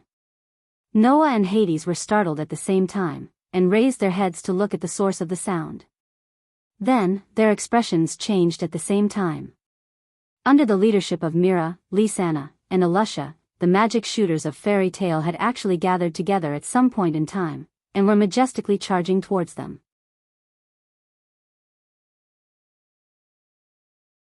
Chapter 440. Noah. Amidst the loud and orderly shouts, a group of Fairy Tale's arch shooters, regardless of whether they were missing or not, were all present. Seeing Noah confronting Hades without any obvious injuries, Mira, Lisanna, Elusha, and the others couldn't help but inwardly breathe a sigh of relief. Is this guy the enemy? The hot-tempered Naz couldn't help but clench his fists and stand up, glaring at Hades as he shouted loudly. You actually captured all of us, you bastard. See if I don't beat you up. Calm down. Naz. Seeing that Naz was about to rush out, Gray hugged him, his face full of shock as he looked at Hades, whose whole body was shrouded in a black mist-like magic power. His forehead began to drip with sweat. That's not a level we can deal with. Look carefully. After hearing Gray's words, all the Fairy Tale magic shooters who were originally furious about being captured finally discovered the evil and vast magic power coming from Hades' body. It was as if a basin of cold water had been poured over their hearts, causing them to turn cold. Laxus was among them. As for Noah, who was confronting Hades, he stared closely at Hades and spoke without turning his head back. He didn't expect Hades to be like this. Why are you here? Actually, Freed still had a puppet on him. After we brought Freed back to the guild leader led everyone on a mission. Elusha shielded Lucy, Lebby, and the others behind her. She also stared at Hades and spoke somewhat nervously. We found everyone who had lost consciousness on a nearby hill. After waking them up, we felt a powerful magic power appear here, so we all came together. You found everyone? Noah asked in surprise. But didn't you meet any enemies there? Because of Hades' interference, Noah didn't have time to take care of his captured Fairy Tale companions, but he didn't forget that Eurylia was also there. Logically speaking, Alyssa and the others should have met Urudia when they were looking for their companions in the guild. However, Lysana's answer was just as surprising. Enemies? We didn't see any enemies. No. Noah frowned. This Eurelia, every time after completing the task given to her, she does as she pleases. Hades also narrowed his eyes, then swept his gaze over all the members of Fairy Tale. Finally, his eyes fixed on an old man in the crowd. Long time no see, Makarov. Hearing Hades' words, everyone present was startled at first, then they subconsciously gathered their gazes on Makarov in the middle of the crowd. However, Makarov's performance surprised everyone. Guild leader, Mira said in surprise. What's wrong with you? Makarov did not answer Myra's question. Instead, he stared blankly at Hades. His aged eyes were filled with joy, astonishment, shock, bewilderment, disbelief, and other emotions. Do you still remember me? Little brat. Hades smiled coldly. It's been almost 50 years since we last met. You've aged. Hearing this, everyone understood. Makarov and Hades were old acquaintances. Moreover, judging from Makarov's behavior, their relationship seemed to be quite special. Why? Why are you here? Makarov pointed at Hades with a trembling finger in disbelief. Why have you become like this? No one could understand why Makarov would say such a thing. Therefore, no one knew that although Makarov did know Hades, in his memory, Hades wasn't this sinister and evil person. Instead, he was a very amiable old man. Noah didn't know why Makarov was so shocked, but looking at Makarov, he didn't seem to see Hades as an enemy. Thus, Noah suddenly spoke. Grandpa, he's the president of Grimoire Heart, Hades. The president of Grimoire Heart? Elusha, Mira, Lysana, Naz, Gray, and the rest all had a drastic change in expression. Grimoire Heart? The magic shooters from Fairy Tale who were present also made a ruckus. This is impossible. Makarov seemed to be unwilling to accept it, and stepped forward agitatedly. This can't be true, right? President Prihito. The moment these words were spoken, the entire place fell silent. President Prihito. Everyone looked at each other in dismay. Prihito. Noah, who was facing off against Hades, looked at Hades with astonishment. You're Prihito. As long as one was a member of Fairy Tale, it was impossible for them not to know what the name Prihito meant. This was because in Fairy Tale, the name Prihito had almost the same deterrence as the first president, Mavis. He was one of the 4 founders of Fairy Tale, the man who took over Fairy Tale from the first president, Mavis, and inherited Fairy Tale's legacy. Yes. Prihito was the second-generation guild master of Fairy Tale. In other words, the president of the strongest dark guild in the magic world, Hades, was once a member of Fairy Tale, and was even the president. This. Lucy couldn't help but take 2 steps back, looking at the sinister Hades with a face full of shock. Liar. Mira also couldn't help but cover her mouth, unable to hide her shock. He's the second president? Elusha's resolute eyes wavered. This can't be true, right? Lysana, Levi, Naz, Gray, and the others were all shocked, unable to react for a moment. TSK. Even Laxus seemed to have remembered who this person in front of him was, and was speechless. A troublesome person has appeared. Even the leaders of the Dark Guild were like this, not to mention the ordinary members, who were all stunned. Noah, who was floating in the air, looked down at Hades condescendingly, and sneered. I didn't think that our Fairy Tale's second-generation guild leader would actually become the guild leader of a dark guild. This really isn't a small joke. When people face facts that they can't accept, they will always escape. Because you were proud of me in the past, you can't accept this fact, just like how I can't accept the fact that I was once the president of Fairy Tale, Hades said to Noah in a cruel tone. After I passed the position of president to Makarov, my heart was only left with the pursuit of the path of magic. After saying this, Hades spread out his hands in front of everyone. After retiring from the Dark Guild, I embarked on a journey to pursue the path of magic. In the process, I discovered that magic is a miracle, the power to obtain hope in despair. Just like how light can only shine in the darkness, miracles are born from despair. In other words, the essence of magic is darkness. Hades's gaze swept across all the members of Fairy Tale, and his gaze became more and more vicious. After understanding this point, I discovered that in the light, the existence of Fairy Tale, which was changed by Makarov, is stupid. I really want to destroy it with my own hands. Do you want the blood and sweat of the first president to be completely destroyed? Makarov roared, and his body swelled up, becoming bigger and bigger. I won't let you do whatever you want, Prehito, no, Hades. You want to resist me with just you, little brat? Hades sneered, closed his fingers, and pointed at Makarov. Unfortunately, you can't win against me. After saying this, a strange black light flashed under Makarov's feet. Chapter 441. The surging evil mana rubbed against the air, causing it to become a little heavier. Before the gigantic Makarov could make a move, he felt a terrifying mana gathering under him that made his heart tremble. He looked down and saw a dark purple magic circle that was unknowingly under his feet, spinning on the ground. Feeling the terrifying mana gathering inside, Makarov's expression changed again and again, and he hurriedly roared at the surrounding people. Everyone! Get out of here! Under Makarov's roar, Ilusha was the first to react. Ilusha, who also felt the terrifying mana gathering under Makarov's feet, did not hesitate to shout at the surrounding magic shooters. Leave! Leave quickly!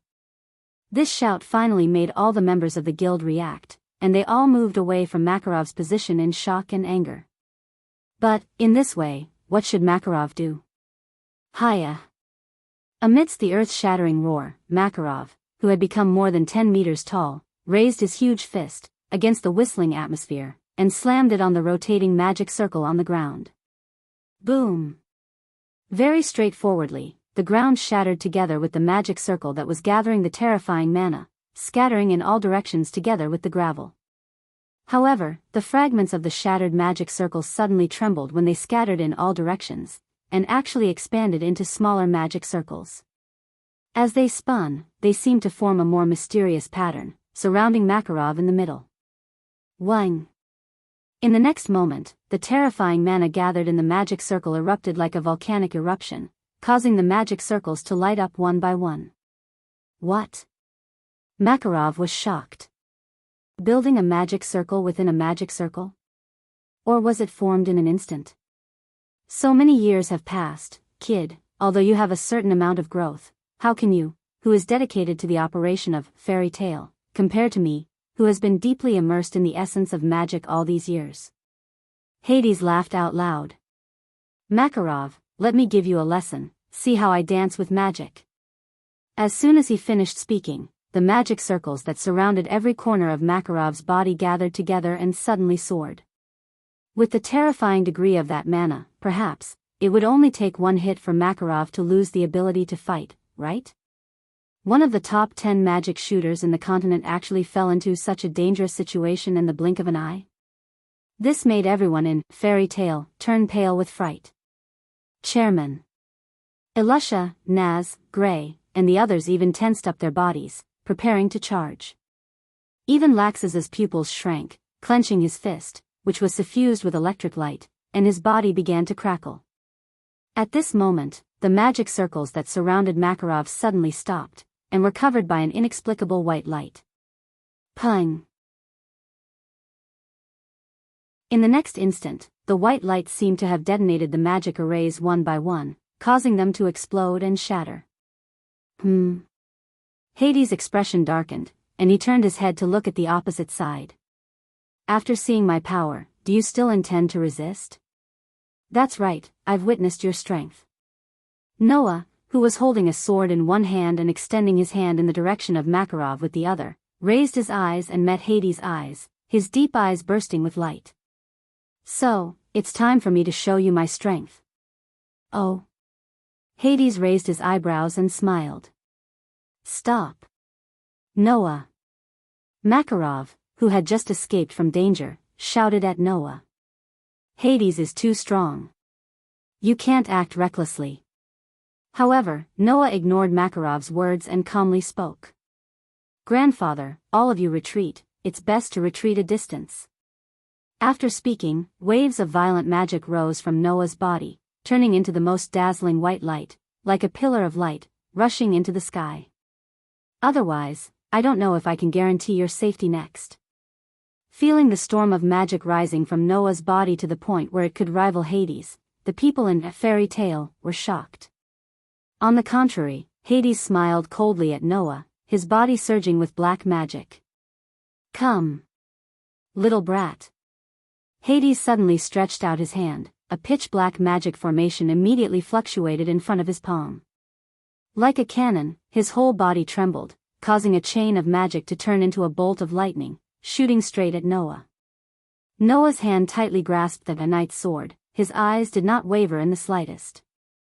He even closed his eyes and activated his sensing ability. Then, Noah's body lightly moved to the right, taking a step horizontally. Shio! The chain of magic that turned into a bolt of lightning pierced through the air, sticking close to Noah's shoulder and shooting behind him without slowing down. Wang! At this moment, on the knight's sword, in Noah's hand, a beautiful white light slowly lingered, covering the entire body of the knight's sword. Superior Destruction Magic Crush.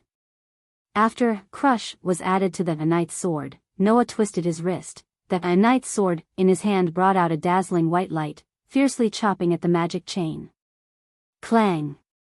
Under the effect of Crush, the magic in the chain rapidly disintegrated and collapsed at an extremely frightening speed, causing the magic chain to become more and more illusory. This scene made Noah say, as expected, in his heart, but also secretly felt that it was troublesome. With Hades' magic, Noah's Crush was no longer able to cleanly disintegrate his magic. Little did he know, Hades was slightly alarmed as he felt the magic on the chain continuously disintegrate. Soon after, he sneered and moved his hands, forming one hand seal after another, causing the space in front of him to pull out afterimages of magic. Wang! Amidst the vibrations in the air, the afterimages of magic that Hades pulled out combined to form several magic formations superimposed on each other. Their outer appearance was like a display of a celestial body. Inside, magic was crazily flowing. Amaterasu 28 Styles. With a light shout, Hades fiercely patted the celestial body like intricate geometric pattern in front of him. A burst of invisible attack suddenly shot out like a spear, surrounded by a dense and strange magic. It swept out like lightning and flashed in the air. At this moment, Noah's heart gave rise to a warning sign, causing his heart to slightly tighten. Without hesitation, Noah added Crush to his body, causing his whole body to be covered in a dense white light. It even suddenly expanded, like a wave, with a dazzling light, expanding and expanding. Wang! Almost at the same time, the space around Noah distorted, and a violent burst of invisible attack mixed with a frightening magic suddenly exploded. Boom! An astonishing loud sound reverberated. They could only see that the space around Noah suddenly exploded without any warning, stirring up a majestic pitch-black flame, constantly stirring up the place where Noah originally stood. Seeing this scene, the faces of the people in the guild, who were already some distance away, changed abruptly. However, the sharp-eyed people had already discovered it. In the center of that huge explosion, a dazzling white light was rolling around like a tide, causing all the impact, explosion, magic, and pitch-black flame to be annihilated in an instant. Amazing! Hades praised from the bottom of his heart, while his palm fluctuated and rotated a magic array. But, it's not over yet. Accompanied by the violent sound of wind breaking, the magic chain suddenly swept out like lightning, heading straight for the center of the huge explosion in front of them. At the center of the huge explosion, Noah's body was covered in white light, and his figure turned into an afterimage. With a faint sound of wind breaking, he retreated out of the range of the huge explosion, quickly waving the knight's sword in his hand. Ding ding ding ding ding. Like a violent storm, the magic chain was unceasingly thrown towards Noah, colliding with the knight's sword in Noah's hand, causing a continuous burst of crisp sounds and fierce sparks.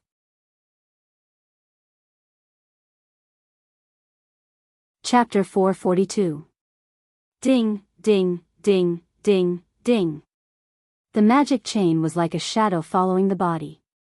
It was like a venomous snake that stretched its body and bit at the prey in front of it. It fiercely collided with the pitch-black knight's sword, causing a continuous burst of crisp sounds and sparks. Noah had already superimposed the enhanced magic and the death feather form of the magician, pushing his speed to the limit. However, he was still only slightly faster than Hades' attack speed. Is this all you've got? Looking at Noah, who was entangled with his magic power chains and engaged in a high-speed battle, a cold glint flashed in Hades' eyes. It's really amazing to be able to reach this level at this age. The so-called genius is probably someone like you. However, you're still too young, brat. Hades spoke with assurance. However, just as he finished speaking, he suddenly saw Noah's body quietly tremble. Hades, who was keenly aware of this, was startled at first, but soon after, a chill surged in his heart. As an old man who was many years older than Makarov, Hades' many years of research on magic and his keen intuition at this moment drove his body, causing him to rapidly retreat like lightning. Just as Hades retreated less than a meter away, the space in front of him suddenly fluctuated. A figure quietly appeared like a ghost, and the knight's sword in his hand, which was shrouded in a brilliant white light, brought along a chill that made Hades' scalp numb and fiercely chopped down. Clang! The pitch-black knight's sword just brushed past Hades' face and fell to the ground less than 5 centimeters away from Hades' face. With the knight's sword's distance-controlling effect and the speed rune support, even Hades would have been severely injured by Noah's slash if he didn't rely on his outstanding intuition. Therefore, although Noah's sword didn't hit its target, the chill and the danger of taking a stroll around the gates of hell still made Hades feel a lingering fear in his heart. As his figure rapidly retreated, cold sweat couldn't help but appear on his forehead, and his back was soaked with sweat. If not for his quick reaction, Hades might have been arrogant a second ago, but in the next second, the situation would have been reversed and he would have been defeated by the brat Hades. That brat's chop speed is actually so frightening, and the ability to suddenly disappear and reappear again. Could it be that he's still hiding some magic related to space? When Hades thought about how he had just mocked Shurfong, only to have Shurfong retaliate, he could not help but feel enraged. Abruptly, he changed his hand's seals, and an unprecedentedly large magic array appeared before him. In the midst of the clanking sound of chains, magic chains shot out from the magic array. From afar, it looked like a huge spider web was emerging from the magic array, and Hades was in the center of the huge spider web, just like an evil spider. A steady flow of magic power gushed out from Hades' body, causing the magic chains to immediately linger with a strange black gas. Feeling the steady flow of magic power from Hades' body, Noah couldn't help but secretly curse. Could it be that this guy's magic power is inexhaustible? In the past, Noah had the privilege of squandering a large amount of magic power. Now, Noah finally saw the same privilege from others. He also understood how crazy his opponents were when they faced him in the past. In that instant, the chains intertwined together, turning into a black python that seemed to be alive. It had a strange metallic texture, but it gave off a terrifying and cold aura, like a malicious spirit from the abyss. This is the combination of chains and darkness magic. Feel the horror of the magic path from the abyss. In the midst of Hades' voice, the huge tail of the black python formed by chains and black fog fiercely swung. In the next second, it immediately cut through the space and swept towards Noah like lightning. In the air, Noah's eyes coldly looked at the huge black python rushing towards him with an ear-piercing sound. He took a light breath and suddenly clenched the knight's sword in his hand. Instead of retreating, he directly rushed towards the huge black python under the horrified gazes of his companions in the distance. Clang! A gorgeous sword light suddenly shot out from Noah's body and fiercely fell on the body of the black python. Clang!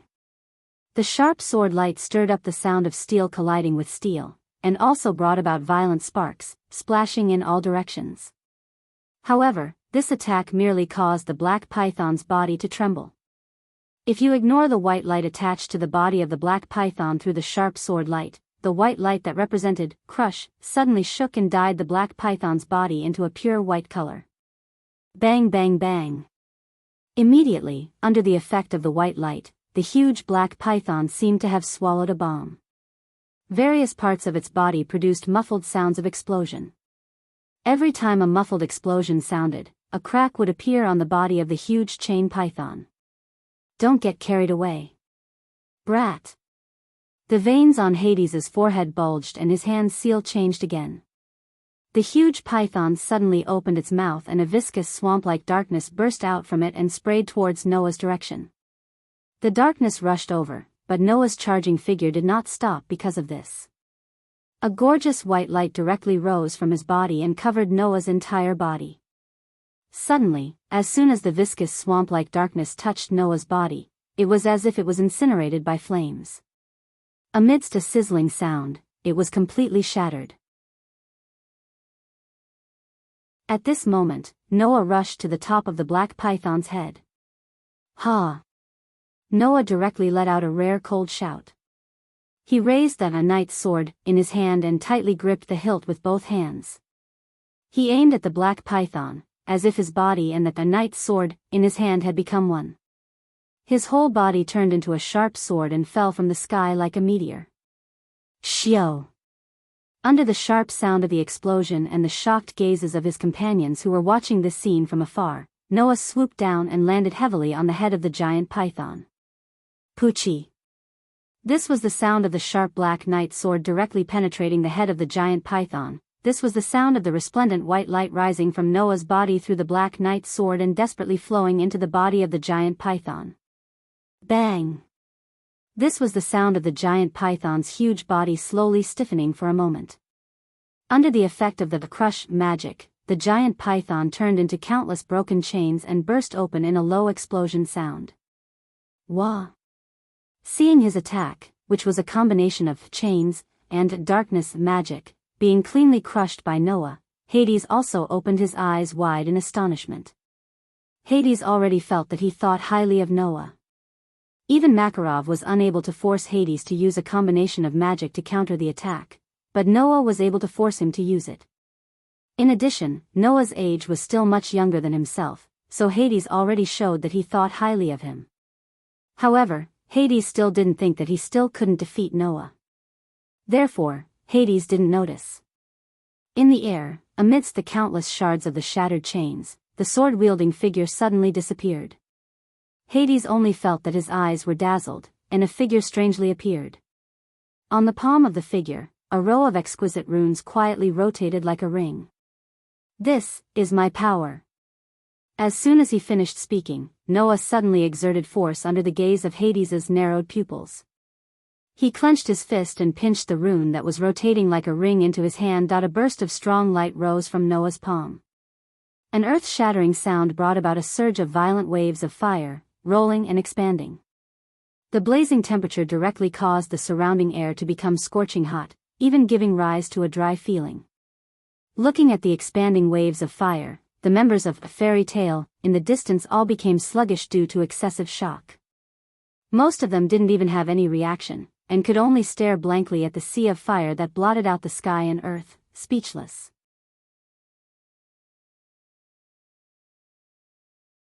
Chapter 443. Whoosh!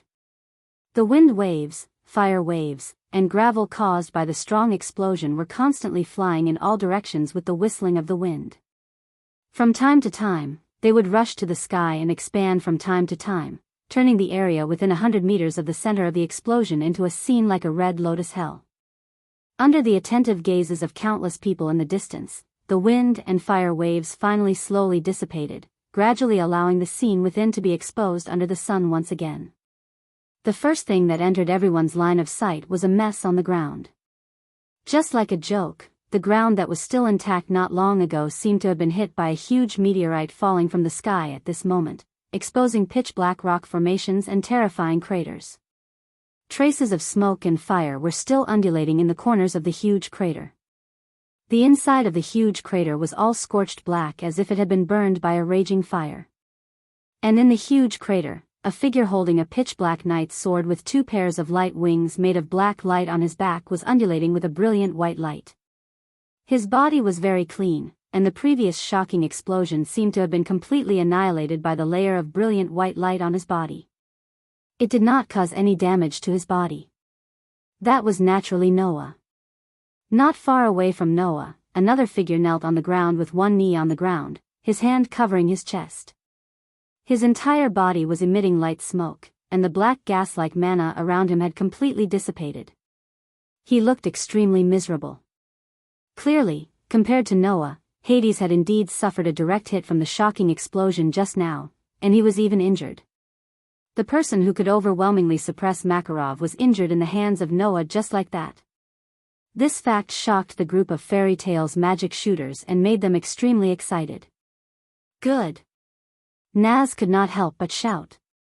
Let's send him flying like this. Noah. As expected of him. Gray also looked quite excited. That guy is no match for him at all. So powerful. Lucy was already stunned. Truly amazing, so Noah is this strong? Even Levi exclaimed in disbelief. Seriously. I can't compare to him at all. Elisha, Mira, and Lisanna smiled at each other, their hearts filled with pride. As for Makarov, his eyes were filled with shock as if he couldn't believe what he saw. Laxus clenched his fists tightly and laughed bitterly. Is this his true strength? However, the group of fairy tale magic shooters who were in shock did not know that Noah, who had caused all this, was looking straight at Hades. He could not help but frown when he saw that Hades' body was emitting light smoke, and his clothes were more or less tattered.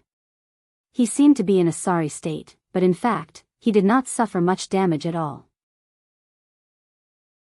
As expected, even if all kinds of runes were used together, magic alone would not be able to cause much damage to a high-level opponent.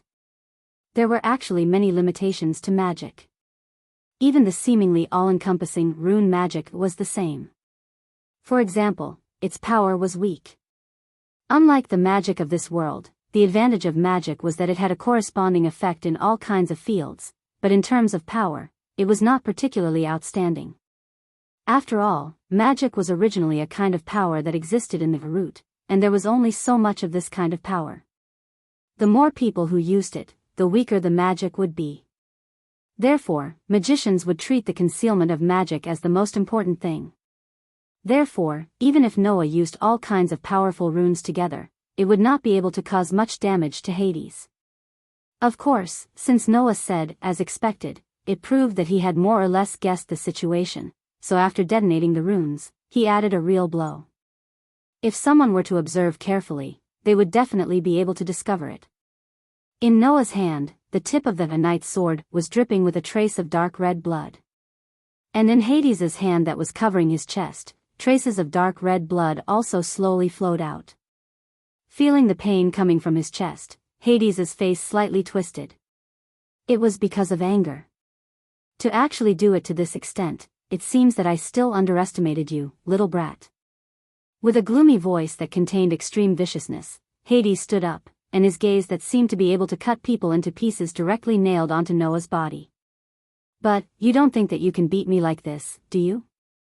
Saying such a sentence, Hades once again released that extremely majestic magic that seemed to have no limit, as if it had no consumption from the beginning, and stretched out his hand towards Noah. The familiar magic formation once again rotated in front of Hades's palm. Seeing this scene, everyone's body tensed up, and their heartbeats also sped up. Only Noah's eyes flashed with a touch of ridicule. Then, something that no one expected happened. Gotcha, just like this, without the slightest warning, the magic formation in front of Hades suddenly stagnated, and with a sudden cracking sound, a crack appeared. Wah! Hades turned pale with fright. At this moment, cracks covered the entire magic array in front of Hades's palm, and then, with a bang, it directly burst open. Impossible! Hades cried out involuntarily. My magic, your magic?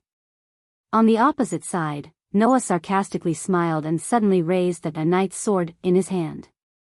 The magic you're talking about, is this?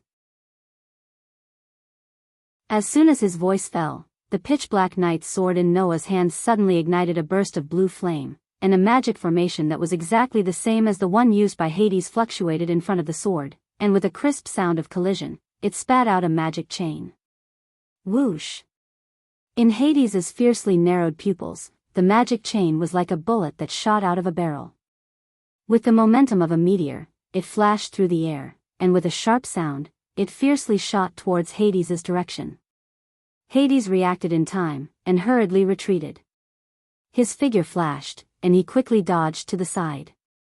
However, almost at the same time, Noah suddenly waved a knight's sword in his hand, causing the magic chain connected to the knight's sword to tremble. With a swing, the magic chain forcefully turned when Hades changed direction, and with friction in the air, it caught up with Hades. Paw! The hook at the front of the magic chain was like a poisonous snake that directly bit into the arm of the alarmed Hades. Ha! Noah coldly shouted, and stretched out his other hand to grab the magic chain connected to the knight's sword, and forcefully pulled and flung it.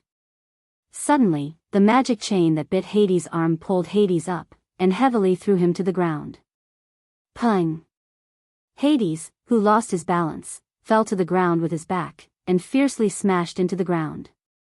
Goo! Feeling the pain from his back, Hades let out a muffled groan, but very quickly, his face hardened.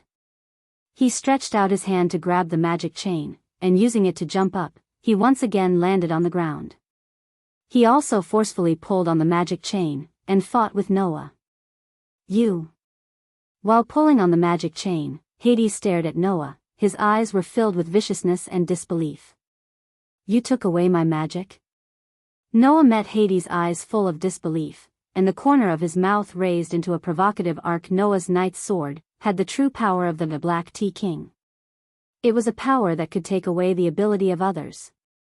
However, to use this power, the most basic prerequisite was to come into contact with the opponent. Therefore, when using the knight's sword to cut Hades, Noah also released the power of the Black Tea King, and took away Hades' magic chain. Hades, who had reached the realm of dancing with magic, had been using this seemingly ordinary but extremely troublesome magic. Now, this magic was taken away by Noah, and Hades' threat decreased a little. Shio! At this moment, accompanied by the sound of something breaking through the air, a crystal ball with extreme speed shot towards Noah's direction.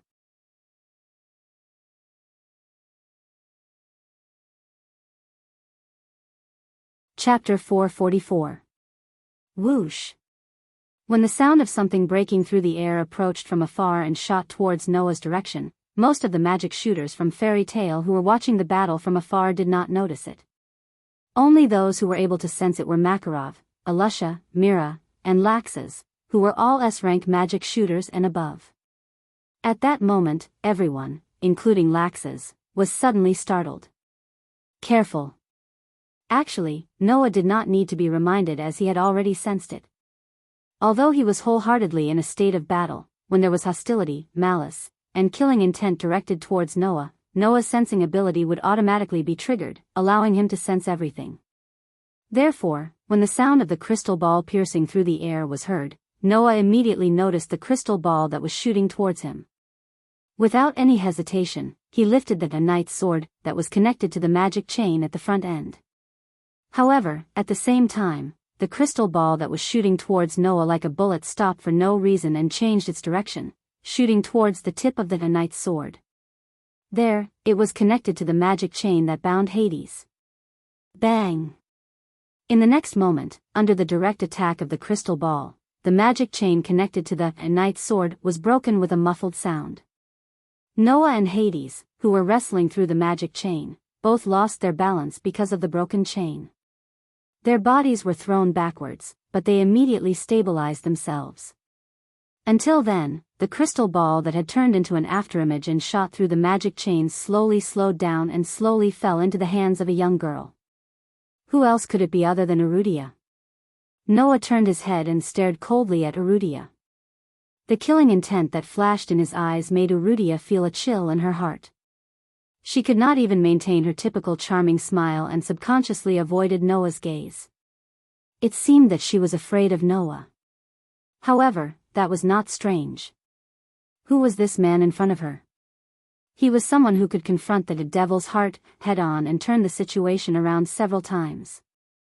In the end, he gave Hades a head-on blow and even stole his magic. Urrutia had never underestimated Noah. Being able to defeat Joseph and Jalal, who were 10th saints, was enough to prove that Noah was extraordinary. However, Urrutia really did not expect Noah to be so strong that he could rival Hades. No one knew how terrifying Hades was better than Urrutia. He was the closest to the abyss of the devil's path, the closest to Jerf. He had the ability to be called the strongest sorcerer in the current human world. He was more than 100 years old, and possessed unimaginable magic power and longevity. Only then did Urrutia realize how terrifying Noah was. Noah was able to face Hades head-on in a one-on-one battle and even possibly defeat Hades. Naturally, a sense of fear arose in her heart. However, Urrutia suppressed this trace of fear in the end. In a flash, she arrived at Hades' side. At the same time, all the members of Fairy Tale rushed over and arrived at Noah's side, confronting Hades and Urrutia. "It's you?" Seeing Urrutia, Elusha, Naz, Lucy, and the others who had seen Urrutia in the Tower of Paradise were surprised. Gray, on the other hand, had a solemn expression on his face, and his eyes flickered. "Urrutia, huh?" Hades glanced at the broken chain biting his arm, slowly turning into pure magic power and dissipating. He did not even look at Urrutia as he spoke with a gloomy face. "Why did you attack? You didn't think I would lose to that brat, did you? How is that possible?" Urrutia's expression did not change. She bent her body and smiled respectfully, neither servile nor overbearing. "It's just that man is really difficult to deal with. Even if President Hades can deal with him, it should take a long time. It's not suitable for us to move around in this place for too long. I think, why don't we stop here today?" "What?" The first to react to this sentence was not Hades, but Noah, who raised the knight's sword in his hand and pointed it at Hades. "Trying to escape? Being able to deal an effective blow to me seems to have given you a lot of confidence." Hades's face turned cold. The magic power on his body turned into a black gas that constantly undulated around his body. "If I wanted to, I could have attacked Magnolia directly from the beginning. The reason I didn't do so was just to show you mercy, brat." These words made Noah's face turn gloomy. Hades was right. Without the council, Hades could have led his grimoire heart into Magnolia and massacred the Fairy Tale. In that case, with Hades' strength, not to mention the Fairy Tale, even Magnolia would suffer a great deal of casualties and become a living hell. But in the end, Hades did not do so. Instead, he used troublesome means to capture the Fairy Tale magic shooters one by one to lure Noah out. With Hades' strength, if his goal was really to lure Noah out, there was no need for him to do so. After all, apart from Noah, who else could stop Hades? Could it be that Hades did this just to show his magnanimity? Of course not. You didn't attack Magnolia directly not because you were merciful, but because you were afraid. At this time, Makarov took a step forward and stared at Hades as he said, "Don't worry, Hades.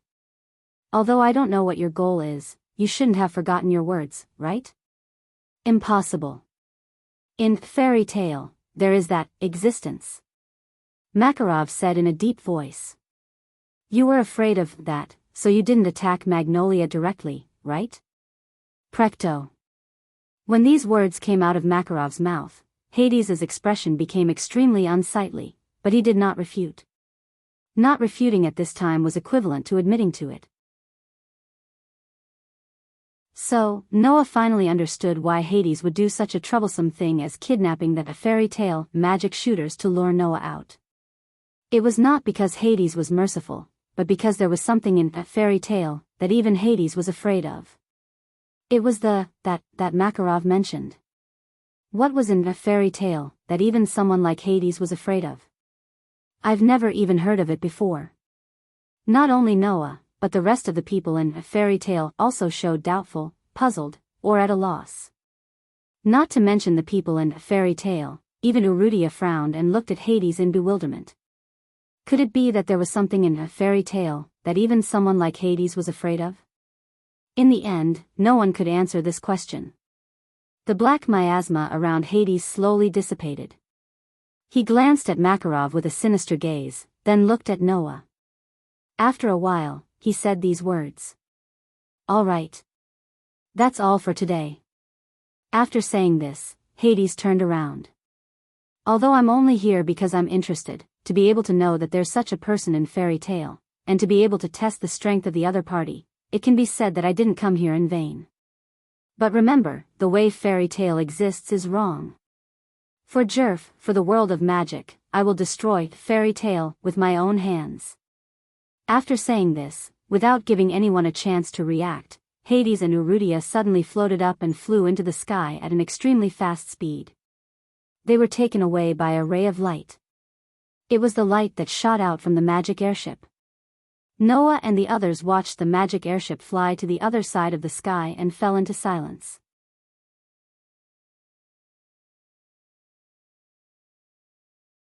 Chapter 445.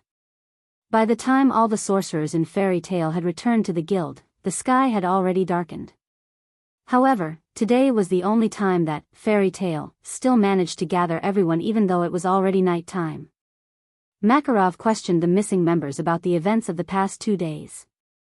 In the end, he couldn't get anything out of them. That was because many of them said that even they didn't know what was going on. Undoubtedly, they were still doing all sorts of things a second ago when they suddenly lost consciousness. By the time they woke up again, they were already woken up by Alusha, Mira, and Lisanna, who were led by the other members of fairy tale who hadn't been taken away. This was what the companions of fairy tale, who had been captured by Hades, had said. Naz and Gray were even more miserable. They only remembered that they were drunk, and when they woke up, they were already woken up by Alusha. It was only after Mira and Lisanna explained their situation that they understood. That was to say, these missing companions didn't even realize that they had been attacked. They lost consciousness in a daze and were taken away by Hades. However, with Hades' strength, dealing with Makarov was a piece of cake, let alone dealing with the ordinary sorcerers in fairy tale who weren't even S-rank. Although Naz and Gray were taken away because they were drunk and couldn't resist at all, Elfman, Kana, and the others who were about the same strength as Naz and Gray were also taken away by Hades without any resistance. Presumably, even if Naz and Gray had maintained their consciousness, they wouldn't have fared much better, right? On the other hand, because the one who attacked them wasn't Hades but Urrutia, they still had a chance to fight back and buy time for free to escape. Of course, Hades took the people of fairy tale to lure out Noah, and he couldn't let Makarov know about it and use that so-called thing. It was possible that he would deliberately let someone go to tip him off. So, in the end, the sorcerers in fairy tale had no choice but to admit that all of them had been captured by a single person. Damn it. Naz seemed to be very indignant. "I really can't take this lying down. Let's just go on a crusade against that grimoire heart." "What nonsense are you talking about?" Alusha sighed. "Let's not talk about the fact that Grimoire Heart is the strongest dark guild in the magic world. Even the guild leader of Grimoire Heart, Hades, is a sorcerer above our guild leader. It's really too dangerous to make an enemy out of such an opponent." "But don't we still have Noah?" Gray seemed to be unable to take this lying down and said somewhat unwillingly. "Noah was able to deal with Hades, and we have the president on our side. Don't tell me we can't deal with the Grimoire Heart. Although we still have Grandpa, one of the 10 great holy sorcerers, Grimoire Heart might also have a sorcerer who can match Grandpa. After all, they are the strongest dark guild." At this time, Noah shook his head. "Moreover, Hades is indeed very strong. Although I'm not afraid of him, to be honest, I don't have 100% confidence that I can defeat him. That old man's strength is definitely not below mine." "But Noah, don't you still have Bio?" Lucy said unexpectedly. Bio can already kill Joseph, one of the 10 great holy sorcerers. If you and Bio work together, don't tell me you still can't beat that Hades. Hearing this, Noah muttered to himself. After thinking for a while, he still shook his head. It's hard to say. Although I still have Bio, I feel that Hades still has other methods that he hasn't used yet. This was the truth. Although it was only for a moment, Noah felt an unusual aura on Hades' body, or more accurately, on Hades' eye that was covered by the eye patch. It was like a volcano waiting to erupt. That strange aura even made Noah want to dig out Hades' eye to prevent it from being a threat. It could be imagined that Hades did indeed have other methods to hide, just like how Noah hid Bio. That was why even Noah didn't dare to say that he could definitely defeat Hades. Hades was indeed very strong. Even big brother Noah can't do anything? Asked Lisanna worriedly. Then what should we do? Well. Myra's smile was as gentle as ever, as if the existence of the grimoire heart couldn't affect her at all. Since there's no way to deal with it, then we'll just ignore it. No, that's impossible. Elusha refuted Myra's words. Have you forgotten that Hades has already made a very clear declaration that he will definitely destroy our guild? Our battle with the grimoire heart is absolutely unavoidable. Hearing Elusha's words, everyone suddenly thought of something and became silent. The strongest official guild fairy tale. The strongest dark guild grimoire heart. It seemed that these two guilds would have a battle sooner or later. There shouldn't be a problem, right? Lucy forced a smile. We still have Noah and Elusha, Lax's, Mishgang, Kilda's, and the guild leader on our side. It's impossible for us to lose to a dark guild, right? Hearing this, everyone's hearts calmed down. That's right. Even if the enemy was very strong, they weren't weak at all. Fairy Tale still had a chance of winning. No matter what, it's a bit too soon to talk about this. We just need to be prepared to face the enemy at any time. Noah clapped his hands and attracted everyone's attention. His strong and powerful voice echoed in the surroundings. Don't think about such troublesome things. If we really need to fight, then we'll fight to the end. We're Fairy Tale, we don't need to be afraid of any enemy. No matter what, I'll protect the guild. Inconceivably, the moment Noah said this, the uneasiness in everyone's hearts disappeared. That's right. Naz shouted excitedly. If you want to fight, then come quickly. Fairy Tale will never be afraid. Although the enemy is a magic shooter above the guild leader, we still have Noah on our side. Gray nodded heavily. There's nothing to be afraid of, just fight to the end. That's right, that's right. His fellow guild members shouted in unison, their hearts burning with passion as their blood boiled with excitement. Seeing that the guild members had such a strong collective will because of Noah's words, Makarov's heart, which was heavy because Prehito had fallen into darkness and become a member of the Dark Guild, actually eased up. Now wasn't the time to be sad and heartbroken. Since the former second guild leader had become the enemy of Fairy Tale, then there was only one thing Makarov needed to do.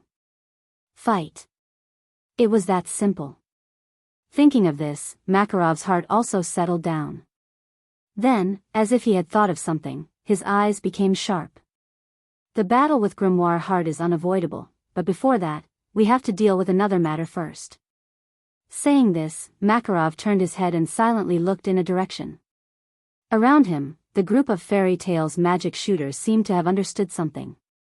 They all fell silent and looked in that direction. There was a person there. Lax's.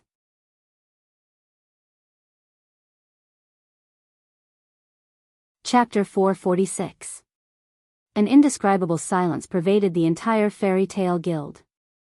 Everyone looked at Lax's, who was sitting at a wooden table, with complicated emotions in their eyes. Anger? A little, right? After all, everyone knew that Raxus had kidnapped Mira and Lisanna in order to settle things with Noah and snatch the position of Fairy Tale's leader. As a member of Fairy Tale, attacking one of their own guild members was definitely the biggest taboo in Fairy Tale. As such, it was only natural that everyone would be angry. However, most of them were worried. No matter what, Laxus was still a member of Fairy Tale. Even if he did not treat others as his companions, there were still many in the guild who treated Laxus as one of their own. For example, Naz. For example, Gray.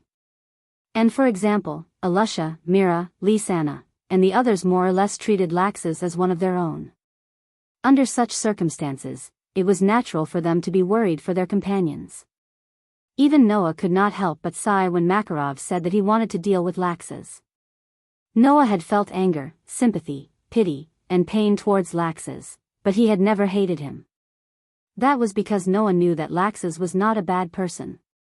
He had just taken the wrong path. As for Laxus attacking Mira and Lisanna, Noah did not mind teaching Laxus a lesson. But that was it. Noah, who understood Laxus, knew that Laxus would not go so far as to attack Mira and Lisanna. Otherwise, even if the other party was Noah's brother, Noah would not have let Laxus live until now. As a result, Noah felt that the grudge between him and Laxus had already ended when the victor was decided. Meanwhile, Laxus also seemed to be reflecting on his actions. He no longer had any intention of continuing to insist on the position of guild leader or the strongest. If that wasn't the case, with Laxus' character, he wouldn't have sat in a group of so many guild members. That was enough. With regards to Laxus, it was enough to have this kind of result. But Makarov clearly did not have the intention to settle things peacefully. Laxus. Makarov looked up at Laxus with his wrinkled eyes and said in a deep voice. You should know what I would do in a situation like yours, right? Hearing this, Laxus, who had been keeping his head down and silent, clenched his fists, threatening his guild members. This crime was almost as serious as harming the guild. Although Laxus had only captured Mira and Lisanna, attacking guild members was already something that Makarov could not tolerate. In that case, there was only one outcome for Laxus. Banished from the guild. As if sensing the same possibility, Freed, Bikesro, and Ibarbara who were sitting around Laxus slammed the table and stood up. Wait. Leader. Freed hurriedly said. We were the ones who attacked Mira and Lisanna. Laxus did not attack. That's right. Bikesro and Ibarbara nodded. If you want to punish someone, shouldn't you punish us instead? Do you really think I'm so old that I can't see this? Makarov scolded. You were ordered to do this by Laxus, right? Otherwise, you wouldn't have done such a thing. Bikesro, Alba, and Jerlin were immediately speechless. Only Freed seemed to want to say something, but he was stopped by Laxus. All right, that's enough. Laxus stood up and faced Makarov. After a moment of silence, he said this expressionlessly. Give your orders, leader. The words, President, expressed all the decisions in Laxus' heart. In the past, Laxus would only call Makarov an old man. Now, since Laxus acknowledged Makarov's identity, as a member of Fairy Tale, it meant that Laxus would accept the leader's decision. He would accept any punishment from Makarov. Is that so? Makarov closed his eyes, but everyone could feel the mixed feelings in his heart. How long had it been since Laxus acknowledged him like this? As Laxus's grandfather, ever since Makarov expelled Laxus's father, his own son, from the guild, his relationship with Laxus had been extremely tense. It was to the point that it would not be strange if they broke off all ties at any time. All these years, on the surface, Laxus had been staying in Fairy Tale, but he was becoming less and less attentive to Makarov's words, showing a rebellious mentality. If it was 7 years ago, Makarov could still order Laxus to follow Noah on missions to protect Noah, then 7 years later, if he wanted to do the same thing again, Laxus would not agree. However, after so many years, Laxus finally acknowledged Makarov once again, which meant that his relationship with Makarov was about to be repaired. However, Makarov had to make this decision for the sake of the guild. How could Makarov not have mixed feelings about this? However, no matter how mixed his feelings were, Makarov still had to make a decision. Because, since the first guild leader Mavis, every generation of guild leaders had always protected the guild in this way. Makarov opened his eyes, and there was a look of determination in his eyes. Guild leader. Naz, Gray, Alusha, Mira, and Lisanna stepped forward at almost the same time. Say no more. Without giving anyone a chance to speak, Makarov said resolutely. I've already decided. That one sentence made everyone shut their mouths. Laxas. Makarov looked at Laxas and waved his hand. I've decided to give you, wait. Grandfather. At this moment, Noah spoke. Can I be the one to execute Laxas? You? Makarov said in surprise. Let alone Makarov, even his companions were stunned. Laxas kidnapped my fiancé, and the person he's targeting is also me. This matter is already inseparable from me. Noah suddenly smiled. Besides, grandfather, you've also announced that the next guild leader of Fairy Tale is me. Then, even if I haven't succeeded the position, I still have the right to judge this matter, right? Saying this, Noah looked at Laxas. Laxas, what do you think? Laxas stared at Noah for a while before turning his head away. I don't care. Laxas. Freed, Bikesro, Alba, and Jerlin cried out in surprise. In the eyes of the three members of Thunder God Council, Noah's actions were undoubtedly revenge on Laxas. Not to mention Thunder God Council, even many of the high mages in the guild thought so.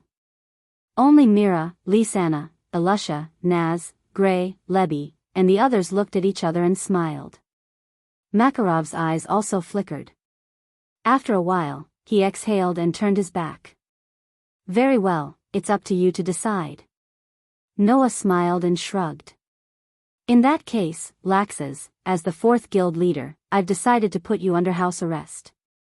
In the next 3 months, you're not allowed to accept any work, and you're not allowed to take a step out of the house.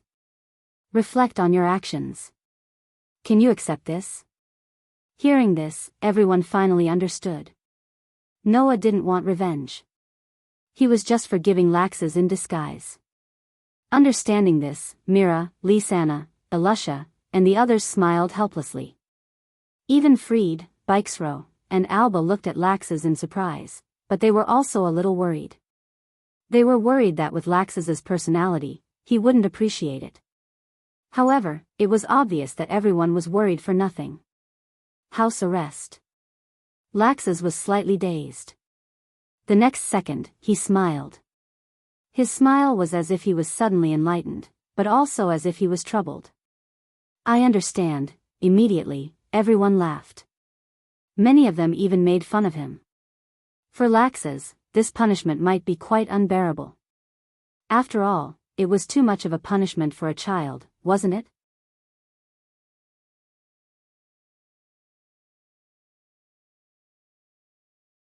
Chapter 447. Because of all kinds of things that had happened, most of the guild members were still in the guild even after the sky had turned completely dark. Therefore, by the time all the members of the guild had left, it was already late at night. In his own room, Noah, who was lying on the bed, was not sleepy at all. He stared blankly at the ceiling, and his mind could not help but flash past the conversation with Makarov. To be honest, I am a little dissatisfied with your decision.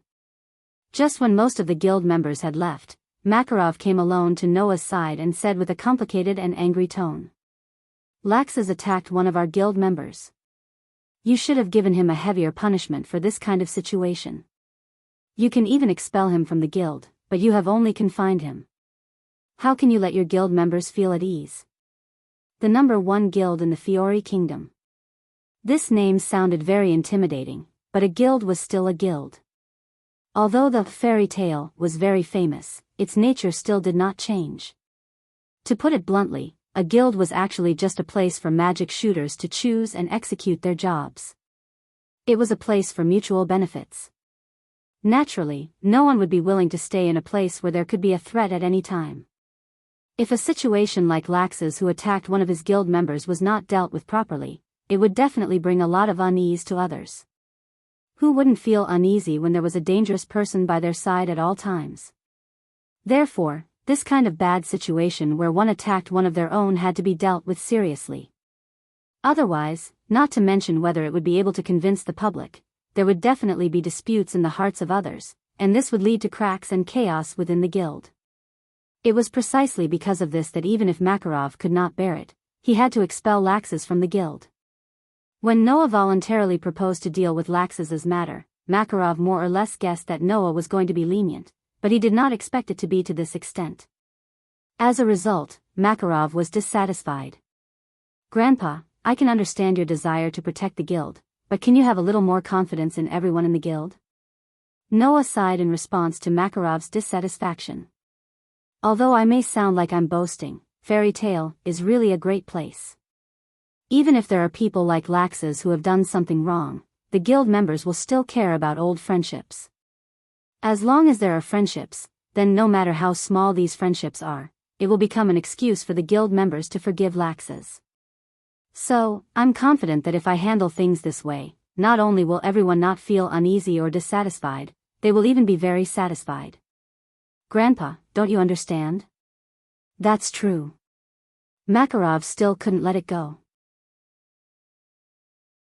"Even if the guild members don't mind, if Laxus's side is not heavily punished, won't it be hard to guarantee that he won't do the same thing in the future?" "Grandpa, it's not that I want to criticize you." Noah stared at Makarov for a while, then said after a while, he was speechless. "Undoubtedly, you know best in your heart that Laxus won't do the same thing in the future, so why are you still bringing up this possibility?" Makarov was speechless. "I know, Grandpa, even if you know it in your heart, but the rules of the guild are still there. You are the guild master, so you have to set an example. But rules are meant to be changed. If you don't change them, then it's not for the good of the guild, it's pedantic." Noah said. "In short, I've already made my decision. Unless Grandpa publicly announces that I'm disqualified from being the next guild master, I won't change this decision." "You..." Makarov was speechless and could only shout out in despair. "Forget it. I don't care anymore. Do whatever you want." With that, Makarov left in a huff. Looking at Makarov's childish behavior, Noah couldn't help but laugh. Looking at Makarov's back that was about to disappear, he suddenly changed the topic and asked, "What's that?" Makarov's body froze.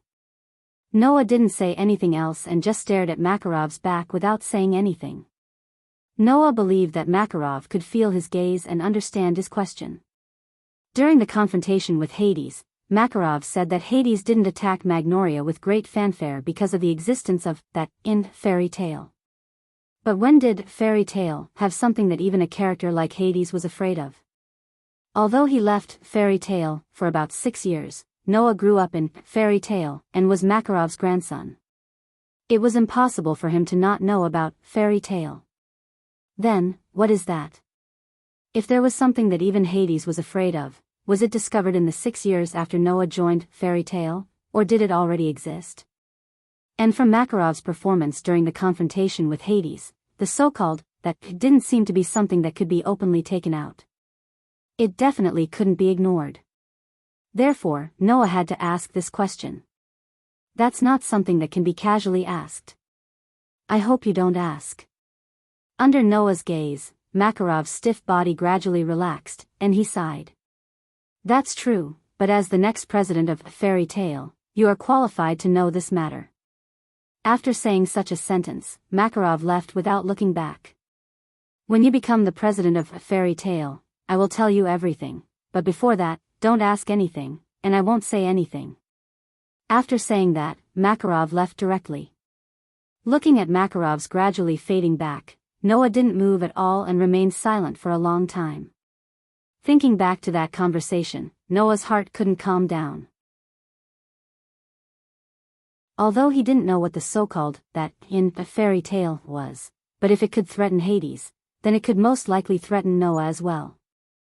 Of course, Noah wasn't afraid because of the existence of such a thing in a fairy tale, but he couldn't help but ponder. Since Fairy Tale had such an existence, then wouldn't there be similar things in other places? Just like the magical elven power of the council and our system, that Jalal used 8 years to build. There must be many more in this world, right? Then, if he were to encounter such things in the future, would he be able to walk through it as smoothly as before? Would he be able to protect Mira and Lisanna? Would he be able to protect his companions? And how many existences as powerful as Hades were there in this world? When these existences appear in front of him and become his enemy, would he still be able to turn misfortune into blessing? Ideas after ideas kept appearing in Noah's mind, making Noah finally realize the vastness of this world. Driven by such feelings, Noah murmured, "I have to become stronger." Noah had the idea of leaving this world. After all, if he wanted to become stronger, blindly training was no longer effective for the current Noah, not to mention that Noah's achievements in magic had reached a bottleneck. If he continued to ponder, it would be better to travel to different worlds like before and find ways to strengthen himself. For example, the protozoan virus in the world of the Black Bullet, the Daybreak Star pattern, in the world of Absolute Dual Blades, the magic of Night of the Magi, and so on. Although it wasn't much, it did allow Noah to grow considerably. Therefore, it was definitely feasible to go to other worlds to find ways to strengthen himself.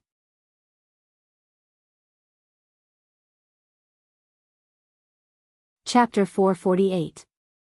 Leaving Fairy Tale and continuing to travel to other worlds, searching for world fragments while looking for ways to strengthen himself.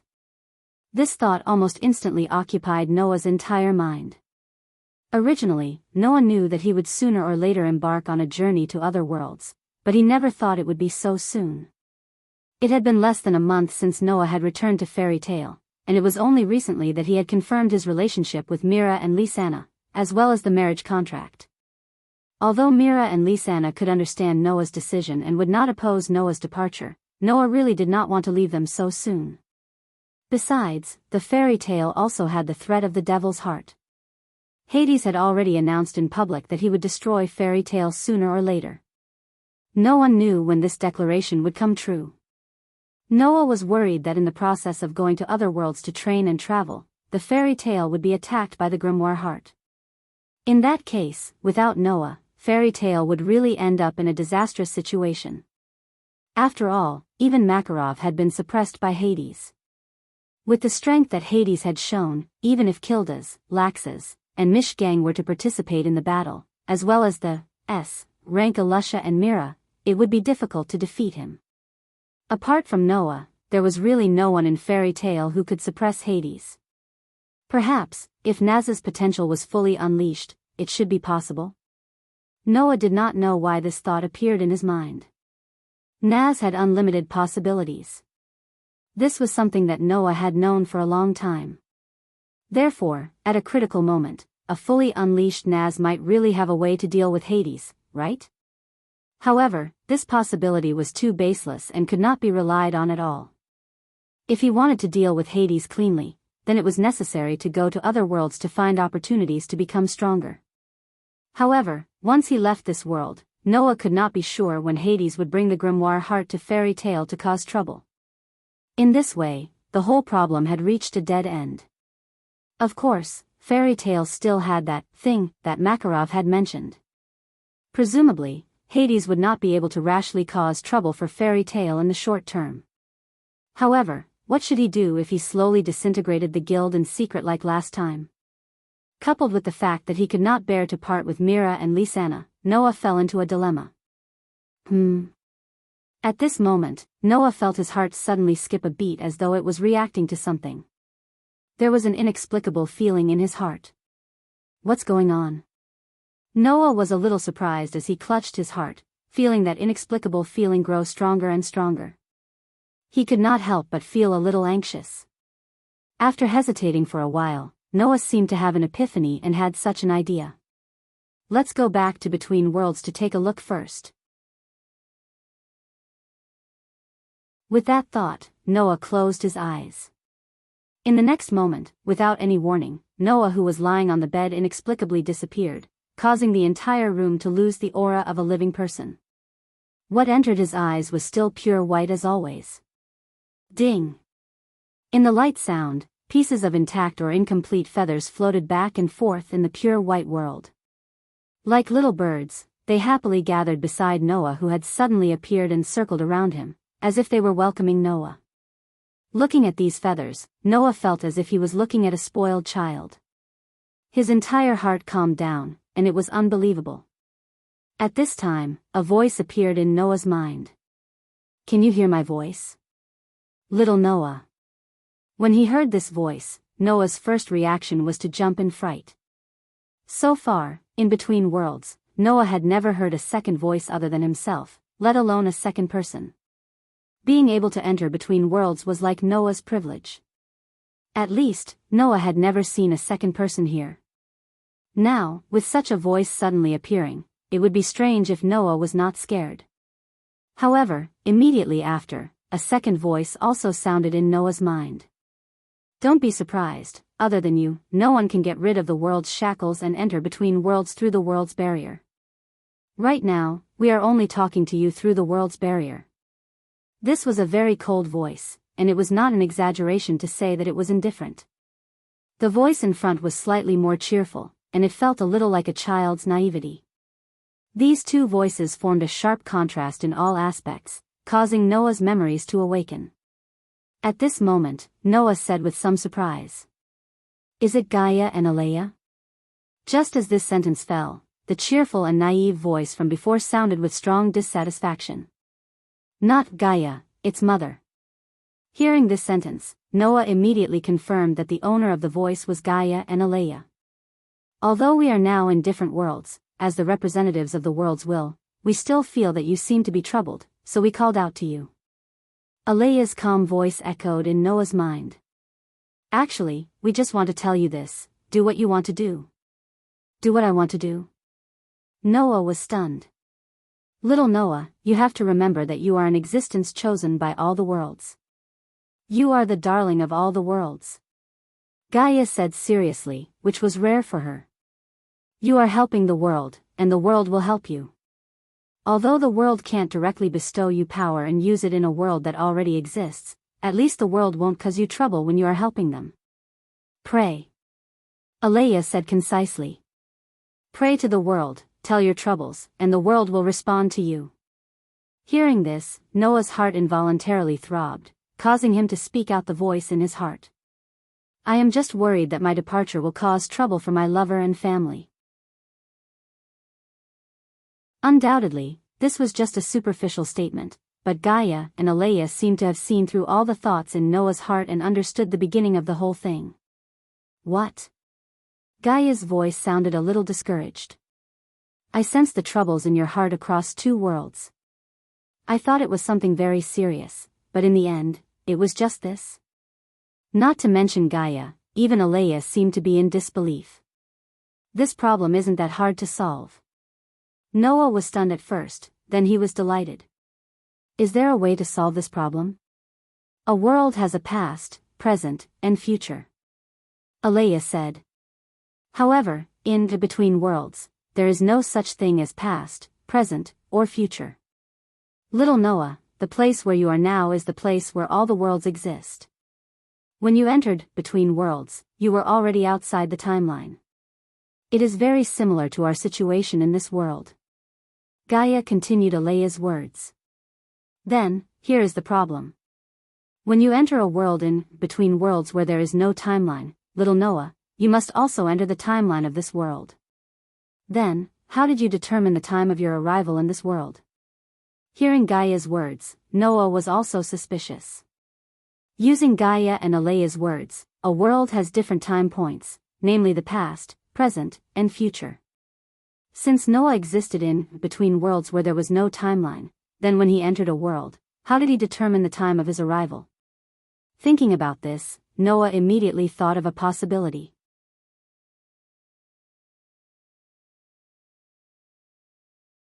Chapter 449. There was no such thing as time in Between Worlds, but the worlds that truly existed lacked time. Without time, the world would have lost its foundation, and the result would be that the world itself would not be able to exist. Space and time. These were two essential elements of a world. The only exception to this was perhaps Between Worlds. But in Between Worlds where time did not exist, What did Noah use as a basis to determine the time of arrival? Noah had never considered this question before, but now that he thought about it, there was only one answer. The worlds that Noah arrived in, or rather the time that Noah arrived in, all had one thing in common. World fragments. Noah suddenly opened his mouth. Every time I descend, there will always be the existence of world fragments. Although he did not know the reason, but some of the worlds in and between worlds were destroyed. These destroyed worlds were all turned into fragments and were lost in the intact worlds. Naturally, when these world fragments were lost in the intact worlds, they were the same as Noah's situation, and needed to enter the world's time axis.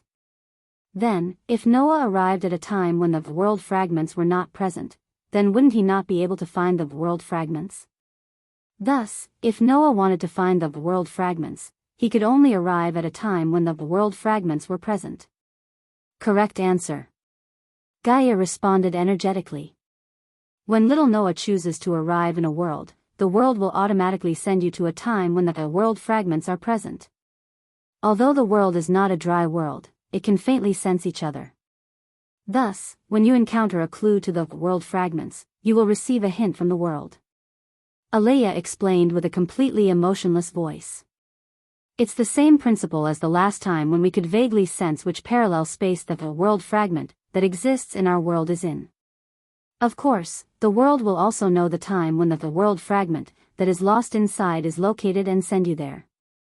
This kind of teleportation is similar to an instinctive existence. It can be considered a function of the world itself. Just like how a lamp can emit light, when the switch is turned on, it will emit light. Little Noah, you are equivalent to that switch. Gaia said with a laugh. Therefore, little Noah, please answer this question. If the world fragments that were lost in a world were recovered by you, when you arrive in this world, what basis will the world use to choose the time when you arrive? This sentence was like a heavy hammer, waking up Noah and shaking Noah's spirit. You spent a total of 2 years in another world, and when you returned to the world that gave birth to you, the time when you arrived was also 2 years later in that world. Alea said calmly. When the world fragments no longer exist in a world, and you did not choose the time when you arrived, then the world will let you arrive according to the time when you actually left. Did not choose the time. Noah keenly grasped the key words and became excited because of a guess. Are you saying that I can choose the time when I arrive? As previously said, the world will take the initiative to send you to the time when the world fragments exist, but if the world fragments do not exist, then the world can only send you to the time when you actually passed. Just like how you spent 2 years in the outside world and returned to your original world 2 years later. Gaia said with the tone of a little adult. However, little Noah, I also said that you are the darling of the world, and the world will not reject you. If the world fragments do not exist in a world, then as long as you make a request to the world when you arrive, the world will definitely respond to you. Alea told Noah the good news that he wanted to know the most. So, you don't have to worry about this. Just do what you want to do. Gaia and Alea's words made all the gloominess in Noah's heart disappear, and he was suddenly enlightened. If he could freely choose the time, then what was there to worry about? When it was time to return, wouldn't it be fine to directly descend to the time when Noah left? This way, Noah would not have to worry about Hades launching an attack when he was not around, nor would he have to worry about his departure affecting Mila and Lysana. Everyone was happy. For the first time, Noah sincerely thanked the world. However, Gaia, who seemed to have seen through Noah's thoughts, reminded him. However, little Noah, even if the world fragments do not exist in the world, you will not be able to arrive at the time when you left. As if a basin of cold water had been poured on his heart, Noah hurriedly asked. Why? Although you are a rather special existence that can freely leave space and time, passing through the world barrier and entering the between worlds, it is also a fact that you truly exist in the world you once existed in. If you choose to leave the current time, then the world will need a period of time to buffer. During this period of time, you will not be able to arrive. Alea explained. This period of time is roughly equivalent to a month in each world. Even if you choose to arrive at the time when you left, the world will send you to a month after the time you chose. In other words, if Noah left the world of fairy tale, he would only be able to arrive a month after he left this world. Noah's heart finally settled. A month was not a long time at all. After all, in fairy tale, some of the more difficult missions would sometimes take several months to complete, and some of the S-rank missions and above would sometimes take several years to complete. If it was a month, Noah would only need to accept a more troublesome mission, and he would not even need to explain why he left. Mira and Lisanna would also be able to wait for a month. As for Hades, if he chose to start an all-out war with fairy tale in a short month, then Noah would have no choice but to accept it. Little Noah, you must remember that you are the darling of the world. Gaia's voice was still as innocent as ever. Even if there is no way to directly help you, the world will choose to help you in all sorts of unorthodox areas. You have the support of many worlds behind you, so there is no need to fear anything. Do whatever you want to do. Alea said. The world will always be on your side. The words from Gaia and Alea made Noah's heart feel unprecedentedly steady. Sure enough, he still liked the world. When Noah returned to fairy tale once again, the sky was already bright. Undoubtedly, when he left, it was still night, but when he returned, it was already bright. This phenomenon made Noah suspicious, and at the same time, he felt as if he had forgotten something important. With this suspicion, Noah did not choose to lie down and sleep, but instead went downstairs and returned to the guild. What Noah did not expect was that when he appeared, the members of the guild actually looked at him in disbelief. Big Brother Noah. Lisanna, who was originally serving drinks, threw down the tray in her hands and threw herself into Noah's embrace with 2 streams of tears. Not only Lisanna, but even Mira, who was in a daze, ran out of the bar counter.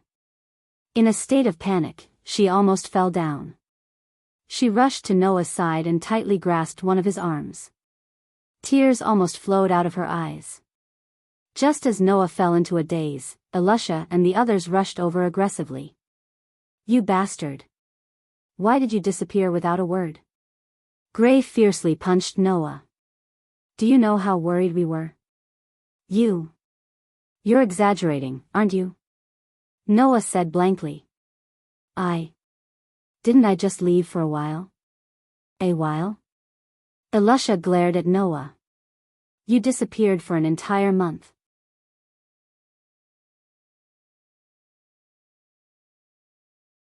Chapter 450. You disappeared for an entire month. Like a bolt from the blue, Noah came to a sudden realization. Only now did Noah realize that he had overlooked something important. Gaia and Alea had said that if Noah left the world he was in, then when he entered that world again, he would only be able to return to a month after he left. This didn't only refer to how long Noah had been in the other world. In Fairy Tale's world, only a month would have passed. This also meant that even if Noah had only left Fairy Tale's world for less than a second, a month would have passed here. That is to say, in the eyes of the people in the world of Fairy Tale, Noah had indeed inexplicably disappeared for a month. Realizing this, Noah almost broke out in cold sweat. He didn't think that there would be such a drawback. He had to be more careful next time. Big Brother Noah, where did you run off to? Lisanna shouted with a face full of grievance and anger. I've been worried this whole time.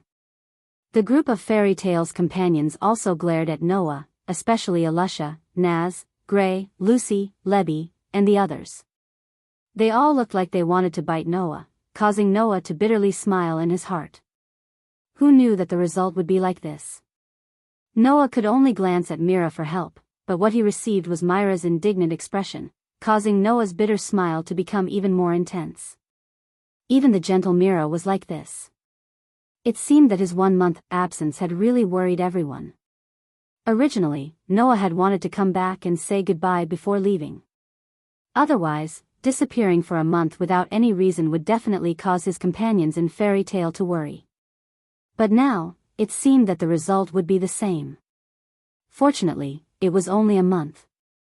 Sorry, I really didn't expect it to take so long. At that moment, Noah could only give a half-truth explanation. After all, I was in a bit of a rush. When I left, I thought that I would be back in a while. In the end, it took so long. I apologize. I'm sorry. After saying that, Noah reached out and pulled both Mira and Lisanna into his embrace, whispering softly to them. Don't be angry, there won't be a next time. Hearing this, Mira and Lisanna's hearts softened and they no longer pursued the matter. Why did you suddenly leave for a month? Elisha asked the most important question on behalf of everyone. It wasn't just Mira and Lisanna. Even the president was very worried. She thought that Hades had made a move on you. She almost led the entire fairy tale to look for Grimoire Heart to fight to the death. Undoubtedly, he had a great battle with Hades that day, and then disappeared inexplicably that night. Under such circumstances, it was inevitable that Makarov would have such thoughts. Noah was simply unable to speak of his bitterness. In the end, after hesitating for a while, he gave such an answer as if he had given up on himself. If I said that my mother was looking for me, what would you all think? Mother? Everyone, including Mira and Lisanna, widened their eyes in shock. Mother? Noah's mother? But those who were familiar with Noah's background all knew that Noah was originally an orphan without parents. That was why he was adopted by Makarov. Where did his mother come from? As for those who were not familiar with Noah's background, they were even more confused. For a moment, they looked at each other, all of them lost the ability to speak. But to be precise, Noah wasn't lying. After all, even if Noah didn't admit it himself, Gaia and Alea both claimed to be Noah's mother. Noah's words could be completely taken as the truth, or even the truth. Seeing that his companions in the guild were all in a state of confusion, Noah laughed dryly and sighed. Forget it, I was just joking. Don't take it seriously. Mira, Lisanna, Elisha, and the rest looked at each other, but at the same time, they chose to keep quiet and not ask any more questions. Although they didn't know what had happened, Noah clearly had some difficulties that he couldn't speak of. It might even be related to his background. As companions, they couldn't just blindly ask at this time. Thus, even if they were confused, they didn't ask any more questions. It's good that Big Brother Noah is back. Lisanna quickly changed the topic in an attempt to change the atmosphere. It's good that you're fine, right? Are you hungry? A gentle expression appeared on Myra's face again. She even reached out and wiped the sweat off Noah's forehead with her soft and slender hands. Shall I make you something to eat? Actually, Noah wasn't hungry. He was just a little sleepy. When he left this world, it was at night. At that time, Noah didn't feel sleepy at all because of all sorts of things. But now that the matter had been resolved, the drowsiness and everything else had instantly returned. However, it wouldn't be good for him to go back to his room to sleep. Noah could only nod. Then eat a little. Mira smiled in satisfaction and returned to the bar. Big Brother Noah, Lisanna said angrily. Don't disappear for no reason in the future, okay? Really, you should have at least said goodbye before leaving. Gray shook his head. You didn't even tell Mira and Lisanna before disappearing. If it weren't for our confidence in your strength, we would have suspected that something had happened to you. Let's report to the president later. Even Elisha complained, which was rare. Other than Mira and Lisanna, the president is the one who's most worried about you. If there's anything we can help with, just let us know. Lucy patted her extremely full chest. Although Noah is very strong, there must be something we can help with. I haven't learned all the runes yet. Levi suddenly smiled. So, you can't have anything happen to you. I won't feel good if you disappear before the outcome of the battle is decided. Naz grinned and laughed. Don't forget our agreement, Noah. Love. Even hubby raised his hand. We're all companions, don't be polite. You're my brother-in-law. If something happens to you, my sister and Lisanna will definitely be sad. A man who makes a woman sad is not a man. Elfman said loudly. If that's the case, even a man won't forgive you. Well, let's drink together when we're free. Kana winked at Noah. With her mature appearance doing this, it was as if she was flirting. Sister, I'll definitely teach you how to drink. Listening to the different contents from each of his companions, but the concern in their words was exactly the same, Noah could not help but reveal a smile. It seemed that he didn't just like the world, but also some of the people in the world. Fairy tale. His home. In order to protect his home, Noah had to become stronger. Since the devil's heart intended to destroy Fairy Tale, then it didn't matter if Hades was the former second-generation leader of Fairy Tale. Since he was the enemy of Fairy Tale, the method to deal with Fairy Tale was already clear. Perhaps there was no way now, but in the future, Noah would go to various worlds and search for world fragments while looking for ways to strengthen himself and make himself stronger. When he returned again, only a month would have passed in this world. However, at that time, Noah would have been reborn once again and couldn't be mentioned in the same breath. Just like what Gaia and Alea had said, behind Noah stood various worlds. The worlds would always stand on Noah's side. With this cheating method that only a month would have passed when he returned, no matter how long he spent in other worlds, Noah couldn't not become stronger even if he wanted to. If Hades knew all this, he would definitely regret making Noah an enemy. After all, the two of them weren't on the same starting line from the beginning. Looking at the familiar faces and the warm and noisy atmosphere in the guild, Noah shook his hand. Just wait, you're tuning into the Journey of the Soul YouTube channel. Don't forget to subscribe and join us on this journey to catch the most captivating stories.